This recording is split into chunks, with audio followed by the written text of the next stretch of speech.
All right, what's up, everybody? Welcome back to the We Don't Smoke the Same podcast, man. Feels good to be back after taking that Saturday off. It did not feel good to stand in the... Well, I didn't stand directly, when the sun was hitting me, but it was hot as fuck that day at Vintage Palooza. And then we still did the next day, which was the last episode, and, what a crazy ride that is. But before... Oh, my God. Yeah, but before we keep on going with the podcast, I want to tell you that this podcast is sponsored by... Lid Lube. Let me welcome Lid Lube as one of our sponsors. I'll let you know if you have a grinder that you can't move anymore, you can go ahead and check out Lid Lube, and I'll tell you more about it. Also, thank you so much to California Magic Farms, Magic Genetics, Budvac at budvac.com, special code word WDSTS, and the good people at Zishy.com. We'll tell you more about that later. Let's get into the fucking podcast. Xavier, welcome back, dog. What's up, dog? I'm feeling good. A little pissed at someone from the last episode for plenty of reasons. Yeah, Plenty of reasons. There's more than what's behind this thing. The good viewers fucking know why, and thank you so much for helping us address that little incident. You know what I'm saying? But and you guys keeping it real. But like I said, welcome back, Xavier. I want to welcome our guest, who is no stranger to our podcast when this was called The Show, when this was switching the format, and currently right now he is no stranger. He is coming back, and this man is always working. He's my birthday twin, December 31st, Capricorn gang, Cap gang, ORCA gang. Hey, man. Yup. Is it like an Eskimo Brothers when you guys have same No, we're just birthday? gonna say No. You guys are all proud about it. That's how I talk to my homie, like, we're Eskimo Brothers. we're just from the same side of the moon, bro. We're different individuals when you're born on that day. Does it make you guys connected? Because when I'm Eskimo Brothers with my friends, I'm way more connected to them. I'm like, I definitely relate a lot to in different ways, and very positive individual, always working, definitely doing stuff that's true to him. ORCA gang, what is it? He made a song. What is it? The one that got me hooked on his music first was the Margin Boo song. Margin Boo, yeah. oh shit, Dragon Ball Z. I want to give Ball Z, yeah. a round of applause to Noah. Welcome back, Hey, Noa James, man. blessings, man. What's up, brother? High, living life, enjoying it. One step at a time. Yeah, straight up, man. My dude has been almost 2 years? I mean, we have that whole year that skipped, right? Yeah, skip real fast. And last time I checked in with you, man, you were going hard with the healthy stuff, and I see you still sticking to it, man. Man, shoot, going through some sciatic nerve pain, so now it's like going to stretching, water, and diet more now. Cause I can't go to the gym as much. Damn. So it's cool. I'm able to switch up, so it's, finding ways to balance it. Yeah. That's it. Damn, that's legit, man. I honestly, man, dude, you always, no matter what, man, you're always constantly doing something, man, like from music, and then now I see that you focus a lot more, into the clothing and the merch, man, and it's very relatable to, to your lifestyle, man. Can you let us know? For Xavier doesn't know about the ORCA gang, bro. Hey, man. Me being an artist for a long time, I never created a brand for my merchandise. So during the pandemic, I was blessed to level up and start getting my own printing press and press my own merch up. So I just started Be Majestic. Cause that's what I'm. Be Majestic. That's me. Being majestic, being magnificent, being loving. So I just been running with the merch, printing merch. Doing behind the scenes label stuff. Since you got the screen printing, you making merch for anybody else? Yeah, look, I afford our community. There we go. That's it. Just That's where the money's at. That machine makes deck shit can make you bank. I was blessed with some knowledge of this one artist that he does that for his community. He reminded me of me, and he was just start another business. So, started this smiley face printing and Be Majestic. Went got my LLC, got my business, all my tech stuff. Shout out to all that knowledge on that end too from all my OGs. See, because how important is it for, especially as entrepreneurs? Because I mean, I've done music, we do comedy. I do comedy now. You do comedy, and it's hard. People just focus and they think that the talent's gonna be the thing that's bringing in the money, man. They think that you going up there, the shows pay, but not when you're in the come up process. And a lot of people bypass the opportunity to capitalize on their merch, bro. There's a lot of people that could easily sell tons and tons of merch, even if it's just one fucking logo. If you're not even focused on it 100%, just one logo could change shit up. I know you didn't go, but I had some homegirl tell me about this because she works for marketing. She went to a Justin Bieber concert, and this motherfucker interrupted the show to tell them that he had merch. Justin Bieber, between one of his lame fucking "I Love You" songs, told his fans, "Hey, by the way, there's merch back there for me." Yes. You know, that's how important merch is, dog. Yes. When you're that fucking rich, you go out of your way. Kanye's always got merch at his concerts. $100 jackets. Guess what? Sold out. I mean, I was there at Coachella. These bitches sold out. It was 100 degrees and people bought sweaters. Word to my queen Lisa, you can't be out here naked. Someone got to sell clothes. Damn, that's fucking facts right there, man. It's like any other business. Like when I be downtown and I see all the Armenian OGs with the spots, I be like, yo, I know your sons and daughters don't want this spot. Pass it on to me. Right? Give it. Come on, OG. You know, I'm over here filling your pockets. But I see it. Everyone's got to wear something.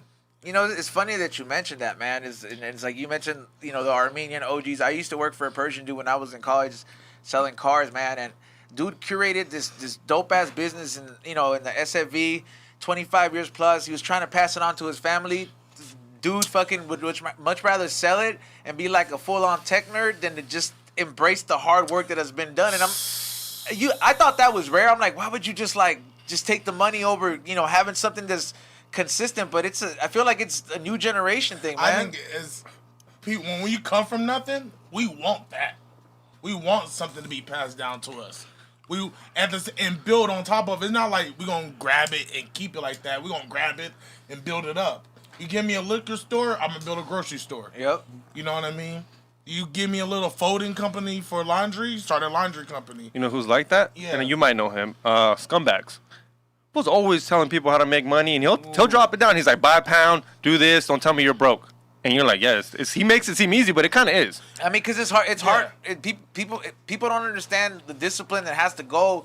You know, when the discipline that you have to put into yourself when you're running yourself, when you are the business. You know what I mean? When you are the brand that brings the shit in, you know, that brings the people in and brings the views and all that stuff, man.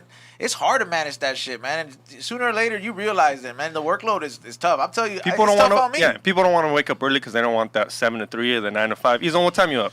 I'm up at 6:27. Yeah. I'm up early as fuck too. What time you up, my boy? He DM me at 7:32. Bro, if I wasn't down, I'm usually up at 8. Yeah, I'm see? going to the gym. Yeah, so even then, it's like a job. It ended up becoming a job. You just love your job, and you don't mind waking up to do it. Right. I write like at 9. I eat a bowl of cereal and I write. Like people like you make yourself right like every day. Yeah, I write. Make myself right. I do drills. Like it's crazy that people into the writing drills now. Like you gotta. Is that something? Because I've been seeing this a lot where people are like, challenge yourself and train yourself to not look at your phone in the morning. Like, do you put that do you wait? Do you do that first before you start getting into your phone? It'd be money in my email. I can't do that. I feel you. Yeah, I can't. I mean, if that's the mentality you're going about it, that's perfect because you have that discipline. But there's a lot of people that wake up, and how easy is it to just like get locked up and start strolling before you know it? It's 9 o'clock. There's traffic already out there, and your day's already like 1/3 done. Like now, if I sleep in and it's 10, I'm like, damn, I didn't get shit done. Yeah, I have alarms. I have crazy alarms at each hour. Sometimes what I need to do. Even like I'm trying to get better at TikTok. You guys say, post on TikTok. Post this on TikTok. Hey, you know, okay, now that you said that, my New Year's resolution was literally 2 years ago to post more. As stupid as that sounds, like, yo, I'm trying to get out. You forget, you don't post. Now I fucking post every day. It just became like a thing that I do now. Yeah. But back then, my girl would be like, yo, can you post? You haven't posted anything. Gotta post. Because like, you don't want to be annoying, you know? You want to be like, oh, I don't want to be that annoying. Listen, bro, listen. I know. Trust me, I've learned. I told a homie, he said, don't you feel like you're getting annoyed by people? I said, listen, the people are going to be annoyed, and there's people that fucking love it. And the people that are annoyed are going to unfollow and go ahead and unfollow. Bruh. Yeah, I don't need those kind of fans. Yes, and see you later. Are scared of wanting everybody. I don't want everybody. Yeah. I don't need everybody's support. Yeah, you don't need everybody to buy your T-shirts. Yeah, you support me because you support. I'd rather have that support than that fickle support. Yeah. You know what I mean? Like, I'd rather you just don't support me at all. Don't fuck with me at all. That's very true. I appreciate you and follow me. Thank you. Because there's some people who going to appreciate it. Like someone RSV, you got 10 slots. And out of the 10 people RSVP for your shit, only 5 show up because the other 5 was fickle. I used to hate that in my career. So I said, I just need to boil it all the way down. it's like somebody told me a while back, and I know you want to say something too. By the way, we got C-Minus' son up in here, a.k.a. Toppy. He's not really his son, but people think he's related to him. I love when people keep asking that shit. Dude, everyone thinks that a lot. They're like, yo, is that your dad? I'm like, nah. Like, dude, like, no, everyone, like, messaged me on Father's Day. They're like, yo, fucking, how come you weren't there in that picture? That's funny, you guys damn. really thought that was my dad? Did They're you like, write back? You're like, I took it. I took it. Yeah, man, but you know, somebody, I think the homie's name is A Nice. I believe he's a producer. He, you know what I mean? When I was doing music and I was focused on that, man, he told me this. He's like, man, I get so much young talent up in here that it's not that they don't have talent, but they don't understand the mentality to focus on what you got and make and capitalize off that. Mm-hmm. And he explained this thing to me. He's like, let me break down the 25 fan theory. And I was like, just literally 25 by 25 by 25. And I was like, what do you mean? What do you mean? He was like, man, it's like, listen to this. He said, he's like, if you had 25 motherfuckers that was really down for you, that are willing to pay, you know, like money to see you, but you obviously, if you're coming up, it's easier to give them an incentive. You know, you got to go ahead and do a lot, give away some shit for free or do something for free. Let's just say you got 25 fans, you charge 25 the entrance, it gives you a free drink. You pay the venue off of the cost of what it is, right? You find a venue that fits that small amount, and you get the bar. Those 25 people are gonna make sure you get a certain amount of profit for yourself. You're covering the venue by itself, and you got those 25 that either you came in with, and those are going to be your fans that already believe in you, and you're going to gain a certain amount, and those 25 are going to go to 35 the next concert round because they had a good time, and you're going to have to expand the venue. And when I started applying that to like everything, I was like, man, you got to focus on the shit you got. Yo, how many followers you guys on? I'm almost at 40K right now. Okay, if you had 1,000 true fans, you and everyone bought your shirts, oh, that's all you need. Is 1,000 real ones. You can have 30, 40,000, but 1,000 ones will make sure you live off of that. That's 1,000 fan rule. Let's say it's 1,000 fan rule. We've all heard it. Yeah, we've all heard it. Oh, that's all you need. It's 1,000 people to fuck with you. You drop a shirt for $20. That's 20. That's what. It was. You drop 3 shirts, couple shows. You don't need that much. I mean, you better hope those 1,000 people are in that city. It's the same. It's the same theory, but it's just like, man, that's like. There's some people out there, especially when you're coming up, you know, you got to be your own biggest fan and keep cheering yourself on. Some people don't even believe that you could get like 1,000. So, you know, it's realistic at 25. Because come on, if you're getting a free drink or 2 free drinks with ticket, you'll go support the homie. Dude, if you don't wear your merch, I ain't wearing your merch. All day. If you don't wear your merch, I hear people be like, "Oh, that's lame to wear your merch. I'm not wearing my own face." Then why would you think I'd wear it? I must be the lamest. Yeah. He's gonna be rocking this shit all the time, dog. I'm not smoking. I'm not gonna smoke my fire ass weed. I don't get it. I don't get how people are like, I don't rock my merch. I listen to my own music. I wear my own merch. You should. There we go. I don't think you gotta be your biggest fan. For real. I've been told this. And I got criticized. Someone said, "You are Biggie, Noah." I said, "Why would I say Biggie? Why just because he is a legend, but you are you." Yep. You should never pick no one over you. No one. It got to be on some Yo, mom shit. Jesus. Yeah. Allah. But when it comes to like rapping and skill, ability, when it comes to legendary, sometimes don't meet skill. There's legendary rappers that's not skillful. I know someone off the street would dust them. Rap wise. Yeah. Like, you Drake. don't rap. Like Drake. There's homeless people downtown. Why you got to bring up Drake into this, bro? Because he's been considered one of like hit number wise. He's probably a great rapper, number wise. Yeah, but like I just said, he would be outdone by like he just said a homeless person. But if you put him in the list, he's a rapper and he's got numbers, and that's what matters nowadays. Is what he that said. always matters. Yeah, bro. Kids' Choice Award, bro. Oh my that's what I'm saying. Nowhere. But Weeknd, I don't care. Weeknd to me is like that's the most craziest like type of artist. Yeah, Weeknd. Weeknd. You don't like him? I love him. He's dope, right? Yeah, he's crazy as fuck. To me, he's a like a lot of us are a paradox. You don't understand it because it. You know, I call myself the love monster. Both things don't even combine. You know, but him being the Weeknd, he got songs about doing cocaine, and it's a children's song. And they're playing it at the Super Bowl. He gets children's awards about my face going numb. That's true. People don't realize he get a children award about his face going numb. I think he got away with that one because I'm like, that's technically when they numb you at the dentist. That is what they call it. So it's like if you're calling it by a scientific term, it's like, what are you gonna do, bro? When you get billed to the dentist, it says all $200 for Novocaine. No one didn't know what skeet was. Skeet. Yeah, you're right. Yeah, no one know until like Dave Chappelle told the joke on the Chappelle show, and everyone said, "Oh, that what all skeet mean." And they was like, "Oh, you're talking about." I heard that Little John song. I didn't. No one knew when that Little song said it because everyone heard it with that Little John song, right? Yeah. Yep. And everyone didn't know what they skiing. It's skeet. Ski shooting. Yeah, man, like those. I didn't know for a long time what that shit meant, and I sang it. Skeet. Nah, they skeeting on people. That's changing the game, bro. Language. But yeah, you mentioned, you said, man, you're like the love monster, man. It's what you mentioned, what you just talked about, man. What it comes down to, but if you said it in this way, you're like, hey, it's all about you got to have that self-love intact. There's a lot of people that they're so out of tune with that they'll look at that as like, oh, self-love, that's some corny shit. That's all, but they don't really realize how important that is for you to take that next step to receive what you've been working for, man. Like, do you feel that sometimes, you could have been there. You could have crossed the line in the race and been first place, but you were the one person holding you back. Yep, always. You know what I mean? Like it's always me holding me back. And when I started loving myself, everything changed. Everything changed. The chip on the shoulder, But then you become a little selfless. Yeah. You become a little selfish. You understand being selfish? Explain that, because there's a lot of people that don't understand. Man, you gotta be selfish at the same time being selfless, helping people out. Yeah. You gotta be selfish. I would not fuck with someone if they fuck with me more than they fuck with themselves. I can't do it. Damn. I can't. If you put me first before you, I can't fuck with you. Damn. I can't. There's no way. And some people want that. Some people beg. Some people want someone. They beg for people like that. I need you as busy as me. I need you grinding as much as me. Because then the Voltron, each part is...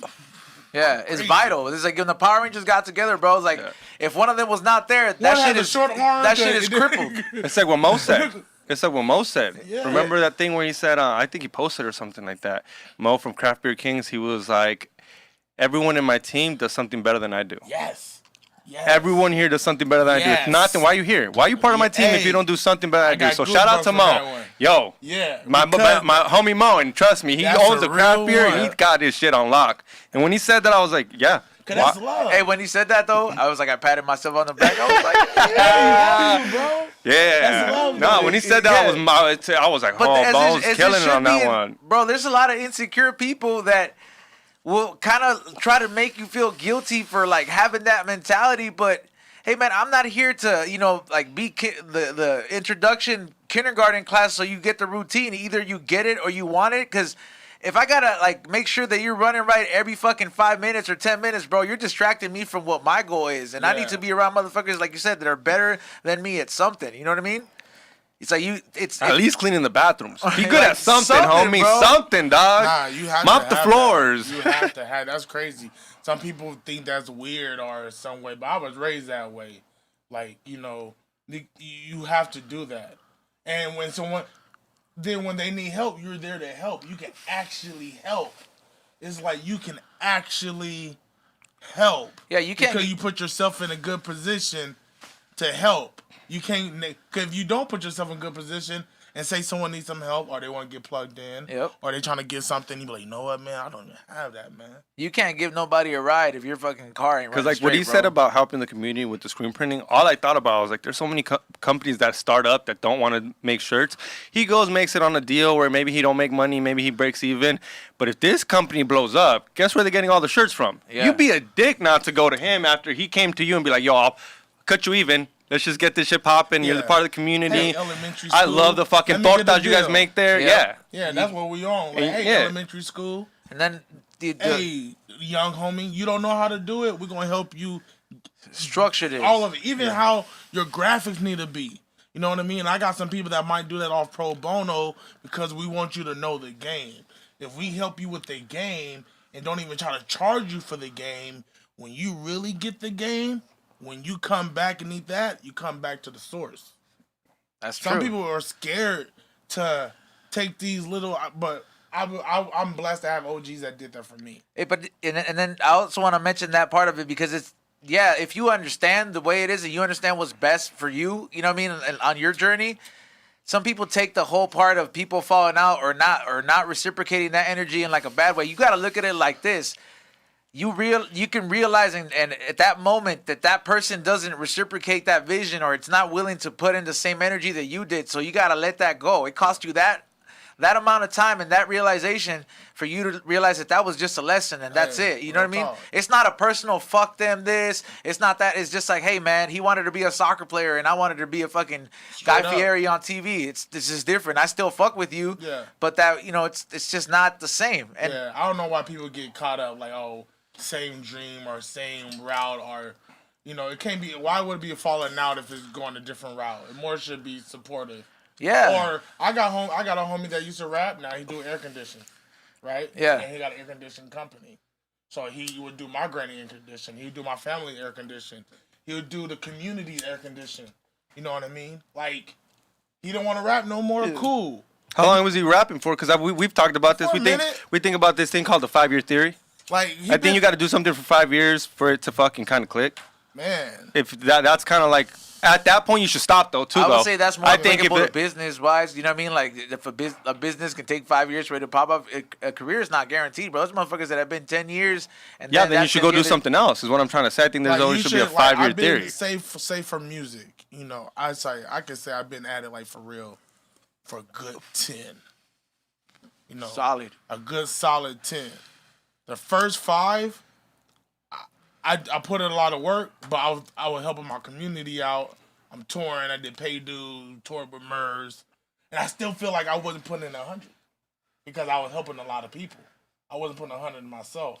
What do you mean by helping a lot of people? I'm throwing a show for my community for almost 10 years, every Sunday, doing festivals, booking bigger artists where I'm from, putting artists in position, putting myself in little positions, but I'm doing a lot. You're carrying a lot of weight. I'm putting money into that. I'm putting tens of thousands of dollars into events where homies I don't even need you to sell pre-sale tickets. Yeah. I'm bringing bigger acts, so because where I'm from the IE, at that point in time, there's nothing going on. And people complaining about it, but no one's doing nothing. And me, I can't complain and don't do nothing. To me, that's goofy. So I end up throwing shows starting 2008. Started throwing all these shows, putting everything. What kind of shows? EDM shows? Hip-hop shows? Just hip-hop shows? No, hip-hop shows, band shows. Cause I'm really booking every artist in my community. From booking an audio push or having Hit Boy at the shows or before Schoolboy even came, I booked Absol. I gave Absol his first paid gig. So I was really like... curating a collective, dog, of like motherfuckers that were going to make that. Aston Matthews about to go on tour and I know he need money for tour. So I book him where I'm from so he can have money for tour and we have a dope-ass show. So I was really thinking community-wise. Why were you doing this, bro? Like, cause I'm a group home kid. And I think it puts him in the game. Like it's deeper than that. To me, I'm a group. You kind of like I survive by helping. Well, I mean, group when you're interning. It's got to me. I see it like you're interning. It's like kind of what I did. I kind of interned, and now I deserve to be here because I've been here for so long. I just put a lot of like. It is to help, and my thing is it was nothing where I'm from, and I don't want to go nowhere else. You're like, you got to go to LA, or you got to go why? Like why? I can go back and forth, but for me to go back and forth, I have to create something where I'm from, and how I can create something where I'm from. I gotta be selfless. I even gotta fuck with people that personality. I do not like their personality, but their music is lit and they're dope as a musician. They're a good Lego piece. So I had to. I became this neutral. I don't even care. Just don't be fucking shit up. You know what I mean? So it made me a better businessman where I'm not emotional about shit. Cause I'm booking people where I don't like how you act. See, that's dope. See that but your music tight. I'm gonna book you and I'm gonna pay you. The fact that you grab the positive aspect of it, because I've been there, bro. When you've had to carry motherfuckers, like I've been there, and I understand that whole. It's like you get by helping others, and yeah, it's a part of the process, bro. But the more you do it, the more better you get at it, so you don't feel like you lost out on it. And a lot of times when you're carrying a lot of motherfuckers, even though you know those pieces make the puzzle complete, you're forgetting to water your garden. Oh man, you Like you're doing so much landscape work for so many other motherfuckers. There's like shit popping up, buttons of roses popping up, but you're seeing, I'm like, man, like I didn't even get a chance to cut my own grass. And that's the whole self-love thing, bro, that sometimes you don't need to go through that lesson 8 times in a row. After the second one, you could realize it and you know, like understand and grasp it. Hey, you know what? I got to make sure I'm 100% before I even do this. Yeah, you're always going to want to help each other, but you got to make sure that, let's just say if I'm going to help Xavier, I want to either he's 100% down for my shit like I am for him, or if not, we can't do that. I don't need your water and I'm not going to water your plants. And that's okay. Yeah, that's okay. We're homies. We're still going to kick it afterwards. I mean, what I tell you the other day, it had been a while since we talked money. I was like, can we talk money before it gets out of hand? Before I owe you too much, because then it gets out of hand. I owe you $2,000. Then I'm like, hey, you owe me $10,000. I was like, I don't have it. So it had been a while since we talked money. I was like, can we talk money? He's like, yeah, we talked about it. And we're like, we're cool. That's one thing I tell people is like, once money starts getting spread out, you don't try to hide it, but like instantly talk about it, because then guess what? It becomes a big deal. Then $1,000 is a lot for some. I'm just saying not for me, but it'd be like all of a sudden giving someone 10,000 is so much bigger than here's 1,000, here's 1,000, here's 1,000. Because instantly after 3-4 months, you're like, damn, I owe this motherfucker $6,000, bro, and I already wasted that shit. And now we're not friends because this was like, well, where's my $6,000? See, that's the animosity. So that's where I got there. I was like, hey, I need to know where we're at, because it's been like 2 months we haven't talked about it. Obviously, we don't need it, as you could tell. We ain't need it. I'm not like, hey, what's up? But before it gets out of hand, and you're like, hey, dog, you owe me this much, and I'm like, dog, I just fucking gave a down payment on something, which ain't none of his business. Yeah. But I don't want to get to that point. So that's why I was just telling you, like, that's like homie shit. Where if you're wild, yes, forget or act stupid. Nah, you gotta, that's that real talk. Like, having them real ass talks, man. Like, you gotta have them. There can't be no animosity when you're trying to discuss, even though if you're homies, like, don't get me wrong, I've seen many situations where it's like, how come you fools are afraid to address this shit? Like, this is just business. Like, I've given my time, my effort, and all this shit. I'm just trying to ask for what's mine. And don't get me wrong, if it doesn't end in a positive way, you at least are making it known that you're pulling out. You get me? Like, you just don't let it go by. And a lot of people really get it, feel like, oh no, I don't want to talk about that. It's like, why? Like, are you? Some people get sick, like literally, like physically. It's crazy. Like, it's some trauma that be fucking them up. They fear. They're scared. Insecurity. Managers love those people. People that don't come and ask for a raise after you've been there for years, dog. Crazy. You do more than homeboy, and he's get paid more than you. You won't grow your balls to be like, hey, I need a fucking raise. I used to do security for U.S. security. And it was like we did trailer guards. So I lived in the trailer doing security and all that, right? Yeah. Right, crazy working. Weekdays I worked 16 hours. Weekend I worked 24 hours. So I worked 48 hours on the weekend. I worked the whole day. And I worked there for fucking 2 months and asked for a raise. Fuck yeah. Because I'm on time. I'm pulling trailers. I'm cleaning septic tanks. Not like all that shit. So it's like, you know. Yeah, if you're like doing the most, you know, like your first 2 months, you know, and like kind of being like, you know, like doing like 3 or 4 jobs you're not supposed to, you know, you're like, yo, you know, like I need that raise. Like I put in that work and I put in those extra hours those fools are crying about. Yeah, I deal with that a lot of work right now. How fucking crazy is it when you run into people that you know that will speak out on something else, but because they're trying to win over certain situations that, like I said, don't reciprocate that energy. Like, look, man, if you're doing like you're going the extra mile, and like, don't get me wrong, you gotta earn your stripes. But if motherfuckers don't notice it or don't appreciate it, like sometimes you gotta let that door close. You know what I mean? Because you're gonna go somewhere else where the same effort that you put in for that company that didn't appreciate everything you did, they're gonna fucking put you on some Steve Jobs level or some shit like that. You know? And don't take it personal. Yeah, don't take it personal. Hell nah, don't take none of it personal. I really learned in life, I don't take a lot of stuff personal. I don't. It don't. You gotta tag me personally, like on some like super. And it's normal to get in your feels, but those are learning experiences. But at the end of the day, man, if you see yourself, you're like, man, 3 opportunities and they all ended with the bridge burning. It's time to do some reflecting and change the game plan, the way you go about it, because the fuck ups are a part of the ride. Hey, burning bridge. Look, I tell people, listen, if you're gonna burn bridges, don't be underneath it. And try to burn the least amount of bridges as you can. Because, you know, people be underneath that bitch and burn it and crush them. They can't swim across. That's Cairo. Cairo don't give a fuck. Cairo burn a bridge with his house under it. He don't give a fuck. When he gets mad, he's mad. I don't blame him, though. He's that guy. Like he's willing to risk it all.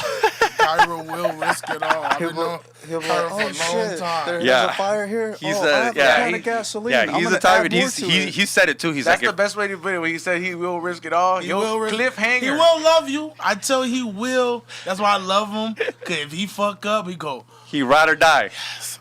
He got you. He will get. I give him that. Shout out to his mom. Cause mom's a real one. Oh, she's the best. She bought me some socks. Shout out to her. Hey, mom would keep it so 100. Yo, when he told me that, like his mom understood why I got so mad at him. A lot of times I was like, when he would talk to his mom about it, and she's like, "My mom's on your side." Like she said I'm annoying. Yeah, you know, and I was like, "Your mom said that?" I'm like, "Oh man." Cairo's one of my asshole friends that I love. You know, I appreciate him because You gotta have those though. You gotta have those because sometimes you might need that asshole around you to be that person. Shout out to my bro 86 June. Shout out to my bro Jinx. These are Lisa, my grandma. They can be some like for grandma. my granny will rest in peace. There we go. Granny will be an asshole, but it would set me straight. I need it sometimes. Sometimes I need it. It was like a Vince McMahon asshole type talk. OG grannies do that, bro. Like, there's nobody like. Nothing like that. I want to say out of my whole family, I'll get smart with everybody, right? You know what I mean? I'll go ahead and talk some shit. But man, the one person you don't want to talk shit with, you know what I mean? Because she'll fucking she'll hit you where it hurts. Yeah, they talk different. They talk different, bro. They do not have no holds barred. So like my grandma for sure, I'm like, if I'm gonna go there and I'm gonna try to win this argument, she's gonna hit me with some insults, and I'm gonna sit in my bed like, damn, my grandma really She'll lie and tell you why your dad left. When I did pay dues with my shirt off, right? I showed her the picture, dope. Right? And she said, "So they paying you to do this?" I was like, "Yeah." She said, "So they paying you with your shirt off to look at that?" I was like, "Yes, Granny." She said, "Boy, world have changed." Man, that itself is like, hey, instead of being super proud, she's like, "God damn, you say more by saying less." But when God damn, she said, "Well, you doing it."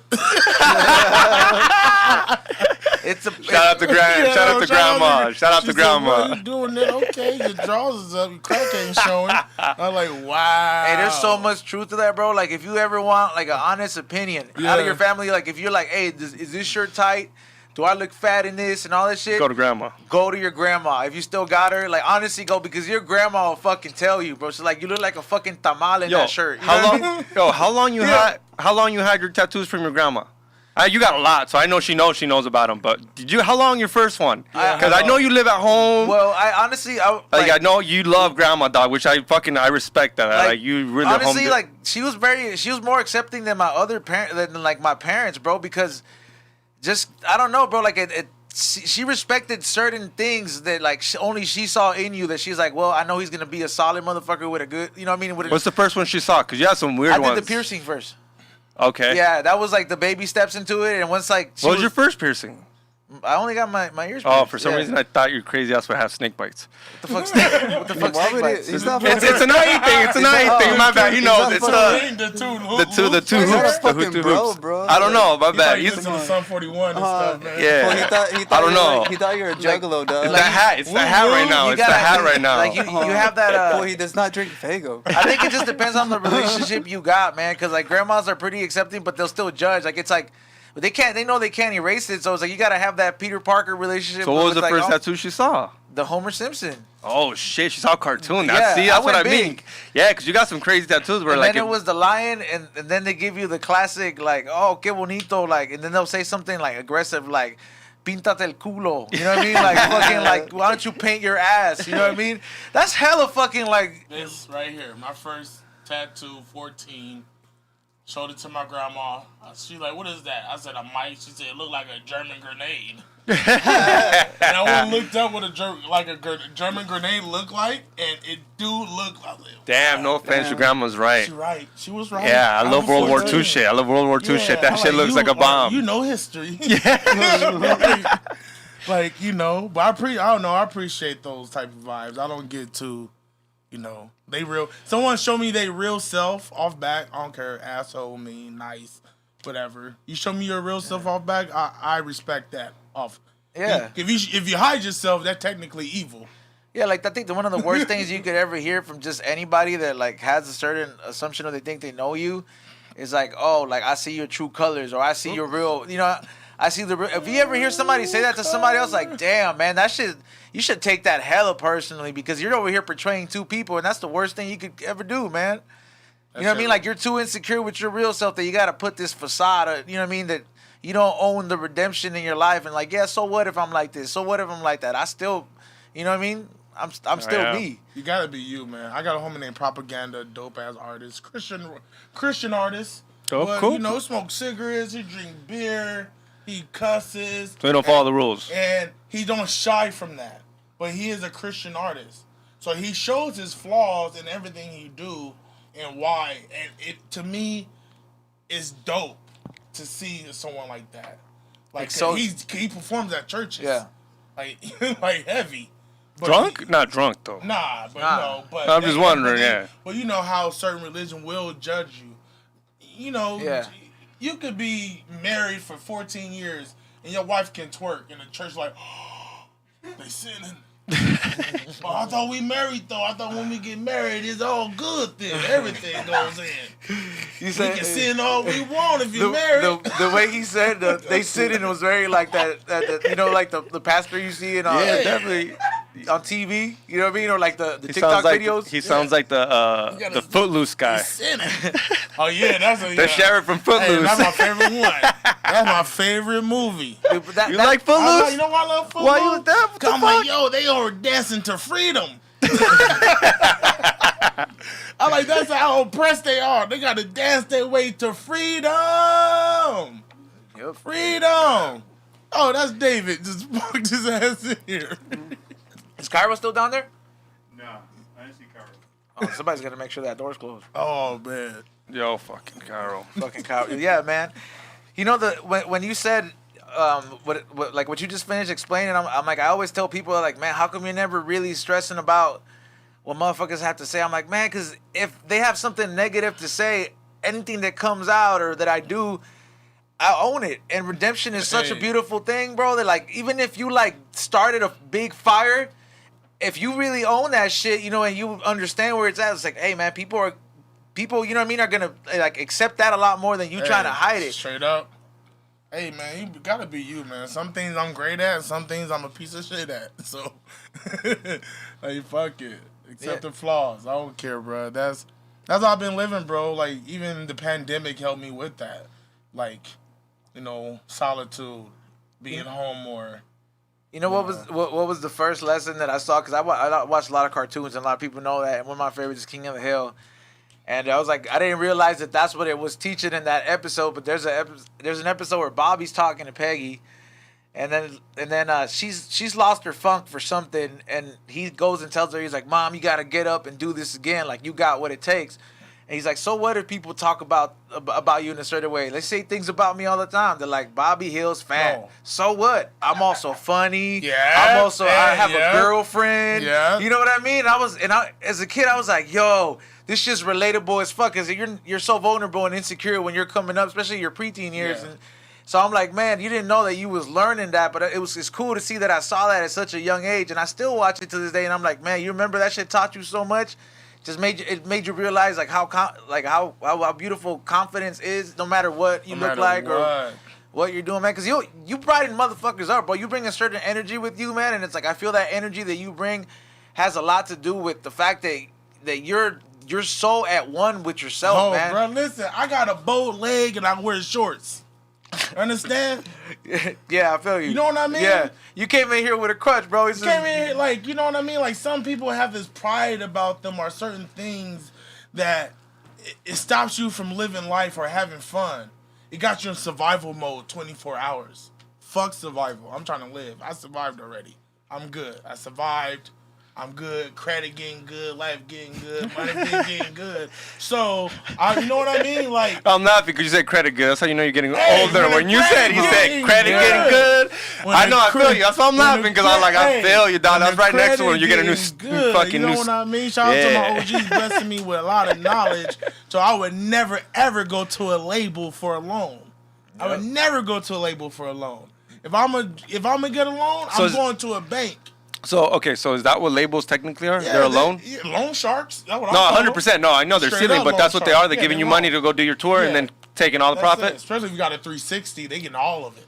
Yeah. They getting all of it. That's called the What's OnlyFans exactly? deal. Yeah, what's a 360 exactly? A 360 deal is they get a piece of merch, a piece of shows, a piece of endorsement. Oh, the whole works. Whole works. Shit. You got a Twitch, you got an OnlyFans, all Yeah. that shit. They get a piece. Yeah, bro. You don't do a 360 land in the same place. So Is that what I mean? I've told him about it. Is that what Snooki got? Because no matter what this bitch does, even to this day, she owes MTV because MTV made her famous. yes. Is that kind of like a 360 deal? Like, shoot, you can say that. Like a lot of people, where the company owns your identity. Yeah, because they made you famous. Yeah. MTV feels like if it wasn't for us, Yeah. you wouldn't be here. So since we did, you gotta owe us a certain amount. I always want to ask Godfather about how the wrestler trademarked their name.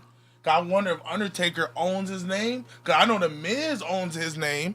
Cause the Miz created the Miz. You know, he's addressed it to an extent, and he said that some wrestlers they had different contracts, and some they had a different relationship with Vince. So it's like, I'm not speaking on him, but you know, based on what he said is because he's had such a good relationship with Vince, he's able to use that name with their permission. You know what I mean? Love. Like, and that's lit. such a bit. That's almost just as you getting like forward because he has his own strain coming up. Dude, He's the first wrestler to have that Yeah. shit with his name You that he used to wrestle with. He is prime time. When I will watch wrestling, it's a point to where it's at the max where The Rock will come out or the Biggers will come out. The whole train's coming out. Yep. So you understand that he's selling the most merch, he's bringing in the tickets, and getting the most views, and it's only for a split second, bro. Yep. It's crazy. It's like if you know, first time me doing a 15-minute set for $1,000, and in my mind, my head exploded. Like 15 minutes for a G, and I'm like, I had the most craziest jobs in my life where I can work 24 hours. I don't make that G. Damn, Doing that's security. yeah. That's very true, man. That shit does fuck you up when you start realizing that shit. How good does it feel when they pay you for like certain things? Like if they'll book me for like a weed event, just to say the least, because like that's the least amount of work I gotta do compared to other motherfuckers that get booked. You're just like, oh man, I'm just a judge, man. They're paying me for this like hour of me judging these weed flavors, and you feel you're not that big time, but you feel good. No, it feel good and still. He's on time that shit too. Okay, they paid me for an hour. No, like He's so petty like that. Yo, you only paid me for an hour. My granny would make me realize that sometime. You know, cause I would use try. You know, like, you know what, man, I'm trying to get it. Then they like, all right, let me see if you're trying to get it. So you just did a show, 30 minutes, and they paid you like $700. Let's break down that hourly. You didn't even do an hour. You did 30 minutes. And it makes you start, I have to take words out of my vocabulary. Like trying and might and probably. And all of these things that, you know, they make me realize that you are actually doing it. A lot of people don't really have those moments because number one, not all of us are fortunate enough to have like a grandma or somebody that's an OG like that in our lives where you know they might give you that advice. But if you have somebody like that, you gotta value that person because they make you those moments make you reflect on that negativity you're focusing on. Because every time I start to feel like down about certain shit, I'm like, yo, a year ago you didn't have logos up in the fucking show. A year ago, you was buying mantles to put over the table because the table was so dirty and it was a regular table. You know what I mean? So when you start having these moments of reflection, you gotta reflect. Yeah, you gotta smell the roses. It's important, man. A lot of people don't take that time, and it's easy because we're always chasing money. It's such a fast-paced life, bro. When you're chasing money, time goes by so fast. But when you're like smelling the roses, like you said. Man, you really realize, like, hey, man, I'm just make my life fast paced. If I took it 1 minute at a time, man, I would just, you know, I'll focus on what I enjoy the most. What's like what have you done like outside of business that really like feel like it slows time down? Drugs. No. okay, take drugs out. Okay, taking that out, even though something with drugs, included drugs in it. Yeah, like for example, like the whole hiking thing, man. It's not just like or the cardio thing. It's not like, oh, I'm trying to get like a 6-pack or lose all his weight. It's just like that's like such a mental discipline for me that it levels me out. Whether I wake up on an angry mood, sad mood, happy mood, I know, and I didn't used to do that before, but because I realized that this is what stops me from making a whole bunch of like bad decisions. If I'm having a bad day or a good day, like this levels me out.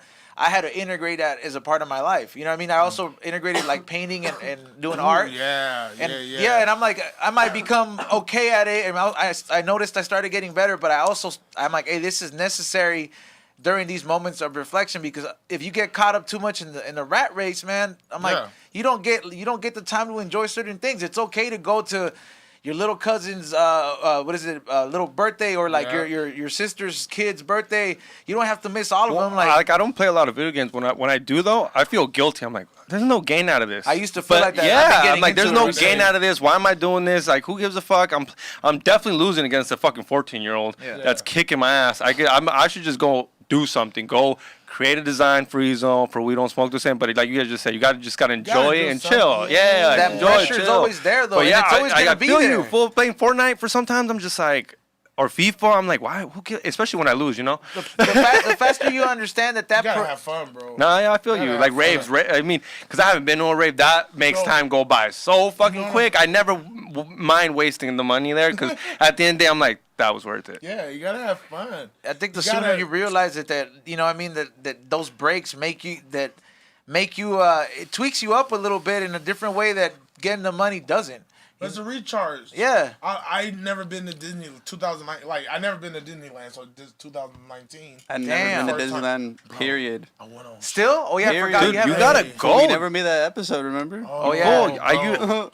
It's me now. Disneyland is different. I wrote song, like I don't write none of the rides. Yeah. So I just went on I ate like almost like 1,000 gram edible. Oh shit. Damn, homie. That's the way to do it. Toontown. You made it? Yeah, I stuck in Toontown for 2 hours. My bro David with me. A white woman left her baby with me. 1,000 milligrams? That's when I knew Disneyland was different, when the white woman said, "Can you watch my baby?" Because she knew there's cameras there. But it's like, you not gonna do nah, nothing bro. at Disneyland? It comes down to that whole thing, bro. It's just the energy this motherfucker carries, bro.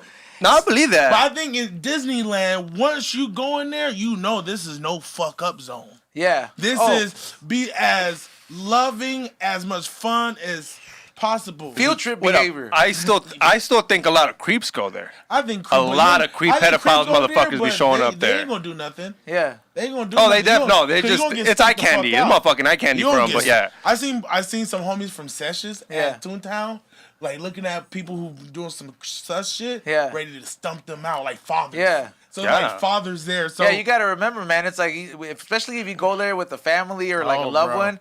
Like as a parent, they got their like grizzly bear parent mode on. Man. I say this on stage. It's one of my jokes. I find it kind of weird when you ask for a single rider and it's always a creepy dude with Crocs on. I'm like, yo, that's a pedophile. Why is that you ruined that shit for me, bro? Like what? I'm just saying, you look creepy as fuck when you're a fucking grown man getting on a single rider ride next to a little kid. I would be like, nah. It's funny that you bring this $1,800 camera with him. Yeah, and you got Crocs on, dude, looking creepy as fuck. It's funny that you bring this up because hopefully on Saturday we're gonna have the little homie he's a legit little person who works at Universal, and he's gonna get us in to go up there and fuck around. And I want to see how fun that fucking 2-hour line looks to you, and that one single rider line, and compared to that. I agree, but I don't look creepy though. I don't look like an old man wearing dad shoes. It's when you look. It's like when you look creepy, dog. I look just like a guy trying to get on the line. So you do love yourself, huh? No. Yeah, I've just seen some creepy motherfuckers take that single ride line, and I'm just like, we literally gonna let that fool sit next to a little kid. Nothing.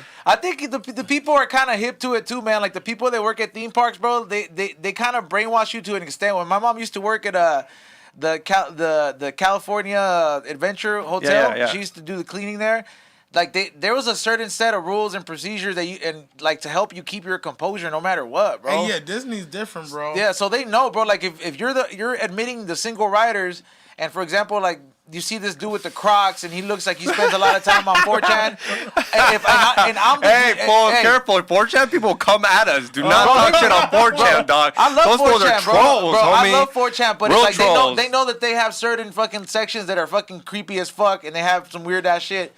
So what is it? Imagine if you're the fool that's about to admit the writer in there, and it's some creepy ass fool. I'm not gonna put this fool next to the kid. I hope so. I'm gonna have enough common sense to be like, not necessarily that you're judging his whole life, but you're like, I'm gonna judge him for this moment and say, hey, you know what? This guy looks like he gets off on little kids. I'm gonna put him next to the grandma next door, the grandpa, or something like that. Or even if there's not a rider that's available, I'll be like, hold on, real quick. Let me let these people pass. I think they train these fools. Now that you mention that, I'd be that guy trying to break couples up. Making couples sit with other couples and be like, you guys sit over there, you guys sit here, you guys need to split up. That guy looked like he'd hook up with her on the ride. I'd be fucking shit up. Fucking shit up. Because you got so much power when you're those people. You sit there, you sit over there, you shut up, put on your seatbelt. I think maybe at a younger age when I was a little bit more novice to some of the punches life has, and like now it's just I feel. They're good jobs, though. They're good jobs. Like, if I did it now, you know what I mean? Let's just say I didn't have this and that was my decision. I guess it would be an option, but I would be on a goal to, like, work my way up. Like, it's a good college job. They have benefits. They take care of you. My homegirl's there for a long time. That's how I know. And it's pretty fucking easy, dude. You just sit at the vendor spot. Like, you get one of those little stores. How many people go in the stores? You know what? Like you might get it's all about luck. You might get that store where this shit is popping off every day. Well, this bitch had one of the little like kiosks that no one went to. So she was like, it's easy. I just show up hungover as fuck. Trash. The trash. I tell you that much. Disney churros. What's the best thing at Disney to eat? The jambalaya. I heard that shit's fire. I don't think the bar is a place for jambalaya. Shut up, fool! You don't know about that restaurant? For New that Orleans, fancy one in Treasure Island. The beignets. Okay. Yeah, the beach. First of all, it's not even Treasure Island, fucking Xavier. It's called Pirates of the Caribbean, and it's a fucking I went Creole once, fool. My parents are broke, fool. Why you gotta judge me, fool? Why you gotta put me on blast? How many times I've been there? Do y'all ever talk to the characters at Disneyland? Like the people in the suits? Yeah. They don't ever like... like the characters and stuff, like Minnie, Mickey. Yeah, like the people that are doing me, like, they never talk back. Right. They just do the... As a homie, I had a full-blown conversation with Peter Pan. With the suit on. Telling him he's alchemy. He don't have a suit on, does he? Yeah, well, not a suit on, but I meant with the whole like fucking... Like this. I said, you know who you are, Pan? He said, like that. I said, you're alchemy, man. That's who you are. Pan me warrior. He said, and just went like that. He Pan. He was looking at me. I said, Pan me warrior. That what Pan mean? He said, what? Cause Peter, that's Peter the warrior, and I just left. So when I go to Disneyland, I really be talking like he just mind fucks all of them. I'm loud. Looking at Corilla. What's up, Corilla? What's up, girl? Like for real, straight up. I'm like not gonna stop my happiness. Right? Man, I'm about to be on 1,000. He's making it from like 300 feet. He's like, back. No, man, that's Gucci. Cause Mickey, she had this outfit on. I said, that's a hard ass outfit, Minnie. That's a hard ass. I said, that's a hard ass outfit, Minnie. And just did the little mini thing. I said, yeah, I like this place. I like this place. You know what? That's going here. That's somebody I would like to get an interview with. Anybody that has ever done any of the character work. Oh, one of my homies was Aladdin. Oh, wow. During the pyramid. Not the pyramid, the parade, my bad. The parade, he was Aladdin every fucking day. Imagine being Aladdin every single day. Like 2 times a day, right? Yeah, some shit like that. I don't know if he did. I don't know if it's the same person that does the round. Yeah, I don't know, but this fool did it for maybe a year. He don't do it no more. But yeah, I know a guy who was Aladdin, and he'd post about it, and dude, he looked like Aladdin. He was a Mexican fool with like clean cut, nice hair, good looking dude. But he knows how tough it is to work for fucking Disney. He was Disney. gay, so he knew what he was doing. Yeah, you gotta be a certain motherfucker to like fit that. Yeah. Like I could never be any other characters unless like let's just say they ever audition for Wreck-It Ralph. For sure, I probably could kill that. Kill that character. Or some little bit mean like that. Like Homer Simpson, you could be Homer Simpson. And, angry You're bald Homer, already. Angry Homer, I could definitely pull it off. But it's not white people bald, bro. It's different. Like you know what I mean? I like how you said not white people I bald. don't look sick, man. Yeah, like I don't it's look like I got cancer. You just threw them under the bus and shit. Like I just look like somebody Like a who used to cholo, gangbang a fool. lot, Yeah, you know? straight gangbanger. It's Just not like jazz being like now. white people bald, bro. Like it's like that shit is like shiny as fuck when white fools get bald. You know what I I mean? don't look sick. Yeah. That's for not on real. purpose. What up? They put shit on their hair to make it that shiny, right? No. No, that's just straight Yeah, that's just natural. oil, dog. Oil. Damn. Yeah. I know what you mean because yours isn't like that. Yeah, Yours no, ain't I shiny. moisturize my shit. Yeah, dog. yours ain't shiny. My skin soaks the lotion up, dog. All right, you know what I'm I mean? just saying 'Cause yours it- ain't it shiny. appreciates- Yeah. It's Like not. I'm trying to like It's not fucking oils. You know what I mean? trying to get a fucking genie out of there. Yeah, you gotta those characters. I would like to interview one of those fools. You know what I mean? I also would like to interview a paletero, man. That'd be lit. You think check you, wait this up. out, dog. You think What you is that? I was a Tinkerbell performer for about 3 years and can't count how many times people ask me what was under my dress or try to grow. Damn. Damn. Donald Trump was definitely there. Florida theme park. And he's like, oh, was it in Florida? Damn. Florida, wow. Yes. Florida, wow. Dude, it's because it was different. Pull up that video I told you. Please, Ray. Oh, Did you pull it up? Florida is wild. I texted you. My bad. I don't know if you saw it. They're Yes, I fucking saw it. wild out there, Yeah, bro. Found dude, it. watch. Look at the way this fool grabs this chick. Like it was like he just said he grabbed the whole. Like, he grabbed everything. Look at this shit. This is WWE back in the Scott day, Steiner? dog. Yeah, Big Papa. Look at that. Oh. He Donald Trumped her. Wow, Big Papa. Hey, Pump. he see, this he is my for sure little lady. went to the strip How you club doing? after that shit was over, bro. That's dude. a big bad booty. They wonder why people from the. They wonder why there's like a lot of creeps that were in the '90s. Like you played this. This is the shit they were watching in elementary. We wanted puppies. Yeah. Mark Henry was dating a 60-year-old woman. Yeah, with the old lady from May, what's her name? Mae Young. Young. And Talking then about, let me show you my puppies. what about Val Venus? Yeah. Prince Albert. Yeah, like bro, all those fools that had like that little shit that little fucking pizzazz you can't put on TV no more, dog. Hello, ladies. That shit was hella fucking sexual, bro. The hot dog, the screw going in the fucking the nut or Yeah. whatever. No, well, we've talked about. Al Snow wanted head, Yeah, that's true. I mean, right? but was that shit called head before though? No, but that yeah, it was because it was an inside joke. He want, what do I want? Head. What do I want? Head. What does everybody want? wants? Head. That's true. And then that became that's a common thing where it's like that's what you call getting your dick sucked. Oh shit! yo, I'm gonna get some head. Snow was a head How do you of not know that? his That fool didn't create that shit. Well, Skeet Skeet. Skeet Skeet became Skeet Skeet. You want to go back to Skeet Skeet, bro? Who was Skeet Skeet creator? Can we figure that out? Are we giving it to Little John? I'm giving it to Little John. Little John and what was his crew? The East Side Boys? The East Side Boys, dog. Boys. Come on, don't Yeah. forget them. Young You scared to go to church, dog? You remember that fool used to drink fucking energy drink off that gas thing? Yeah, off the fucking his pimp Oh, cup, yeah. dog. The pimp cup, dog. Don't forget the pimp cup. cup.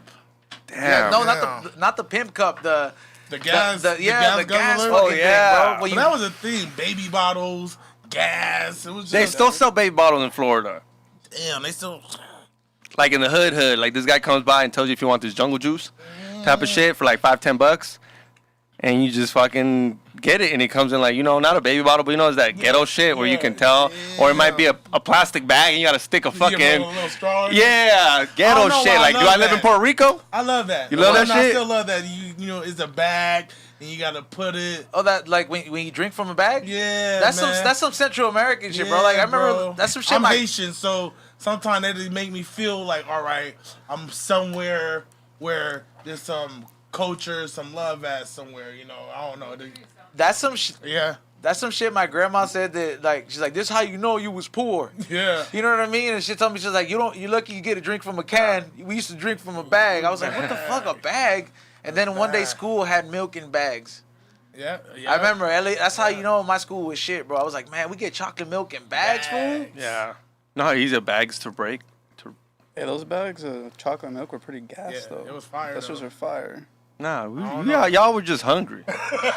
Don't be giving this fucking was cafeteria fire, food listen, credit, bro. dog. Don't be giving this cafeteria Bro, food those- credit. Y'all fools were those just Tony- hungry. those Fuck Tony that pizzas, shit. bro. Those shit smack, Oh bro. my What are you god. talking With about? the Stop square out of pepperoni? here, dog. Bro, Get then the those- fuck out then of those here. super Hey, some of donuts them you are get in bomb, the dude. morning, Hey, bro. them sweaty ass burritos. You don't know why it's sweating so much, but it's sweating. But it's so good. It's so good. No, the only thing that was good, they didn't even make it, was the peanut butter jelly sandwiches, the circle ones. You want to talk about the no crust? Oh, the Uncrustable. Oh man. You went to privilege school, bro. I know. I did go to good school. I know. I went to a brand new school. You went to a lit ass school. Yeah, shit was lit. When I came, Cajon High School was probably the littest school that I ever saw. They had meals that I was like, oh, this is for us, not the Oh my God, what? Hey, that's how you feel, though, bro. You feel like you every day. For us. You feel like chefs. You love us. You feel like you come up, bro. Oh, you feel like you don't deserve it? You feel like you don't deserve it and shit? You're gonna take this away. I know you're gonna take this away. Hey, during the punk days, you're like, where's Ashton Kutcher? That's some I'm used to not having shit type of reaction, huh? Bro, for real, dog. You get talk. excited over shit that you're like, man, come on, dude. It's just craft services. I'm like, cried. you understand? Yes, real talk. I remember my car broke down, and Lisa's dad gave us a car, and I didn't know how to take it. I was crying. I didn't like. No one gives me nothing. Something's gonna take it away. And once you found out there wasn't a catch, that's when the tears came in. Huh? What for? What I'm used to earning everything. So anything that's given, I don't know. You get some PTSD or some shit. Like, for real? Because you think it's going to get taken away, bro. That's what it is. Like, I feel if I won the lottery, that's how I'd feel. Yeah, I'm like, yo, wait up. Y'all take this away? Yeah, who could come get me? This is fake, right? Yeah, Ezone and Carl got on a real funny-ass prank going on right now because I didn't win this shit. That'd be a lot of work. Remember when they did that? Y'all, you do a lot of work on pranks, dog. You guys go out of your guys' way for pranks, so I don't know why you're acting like I would be surprised. Some of my work is very intricate. Yeah, it's been very intricate. An artiste of dude, he goes out of his way. He's like, what's the longest prank you have ran? Fuck.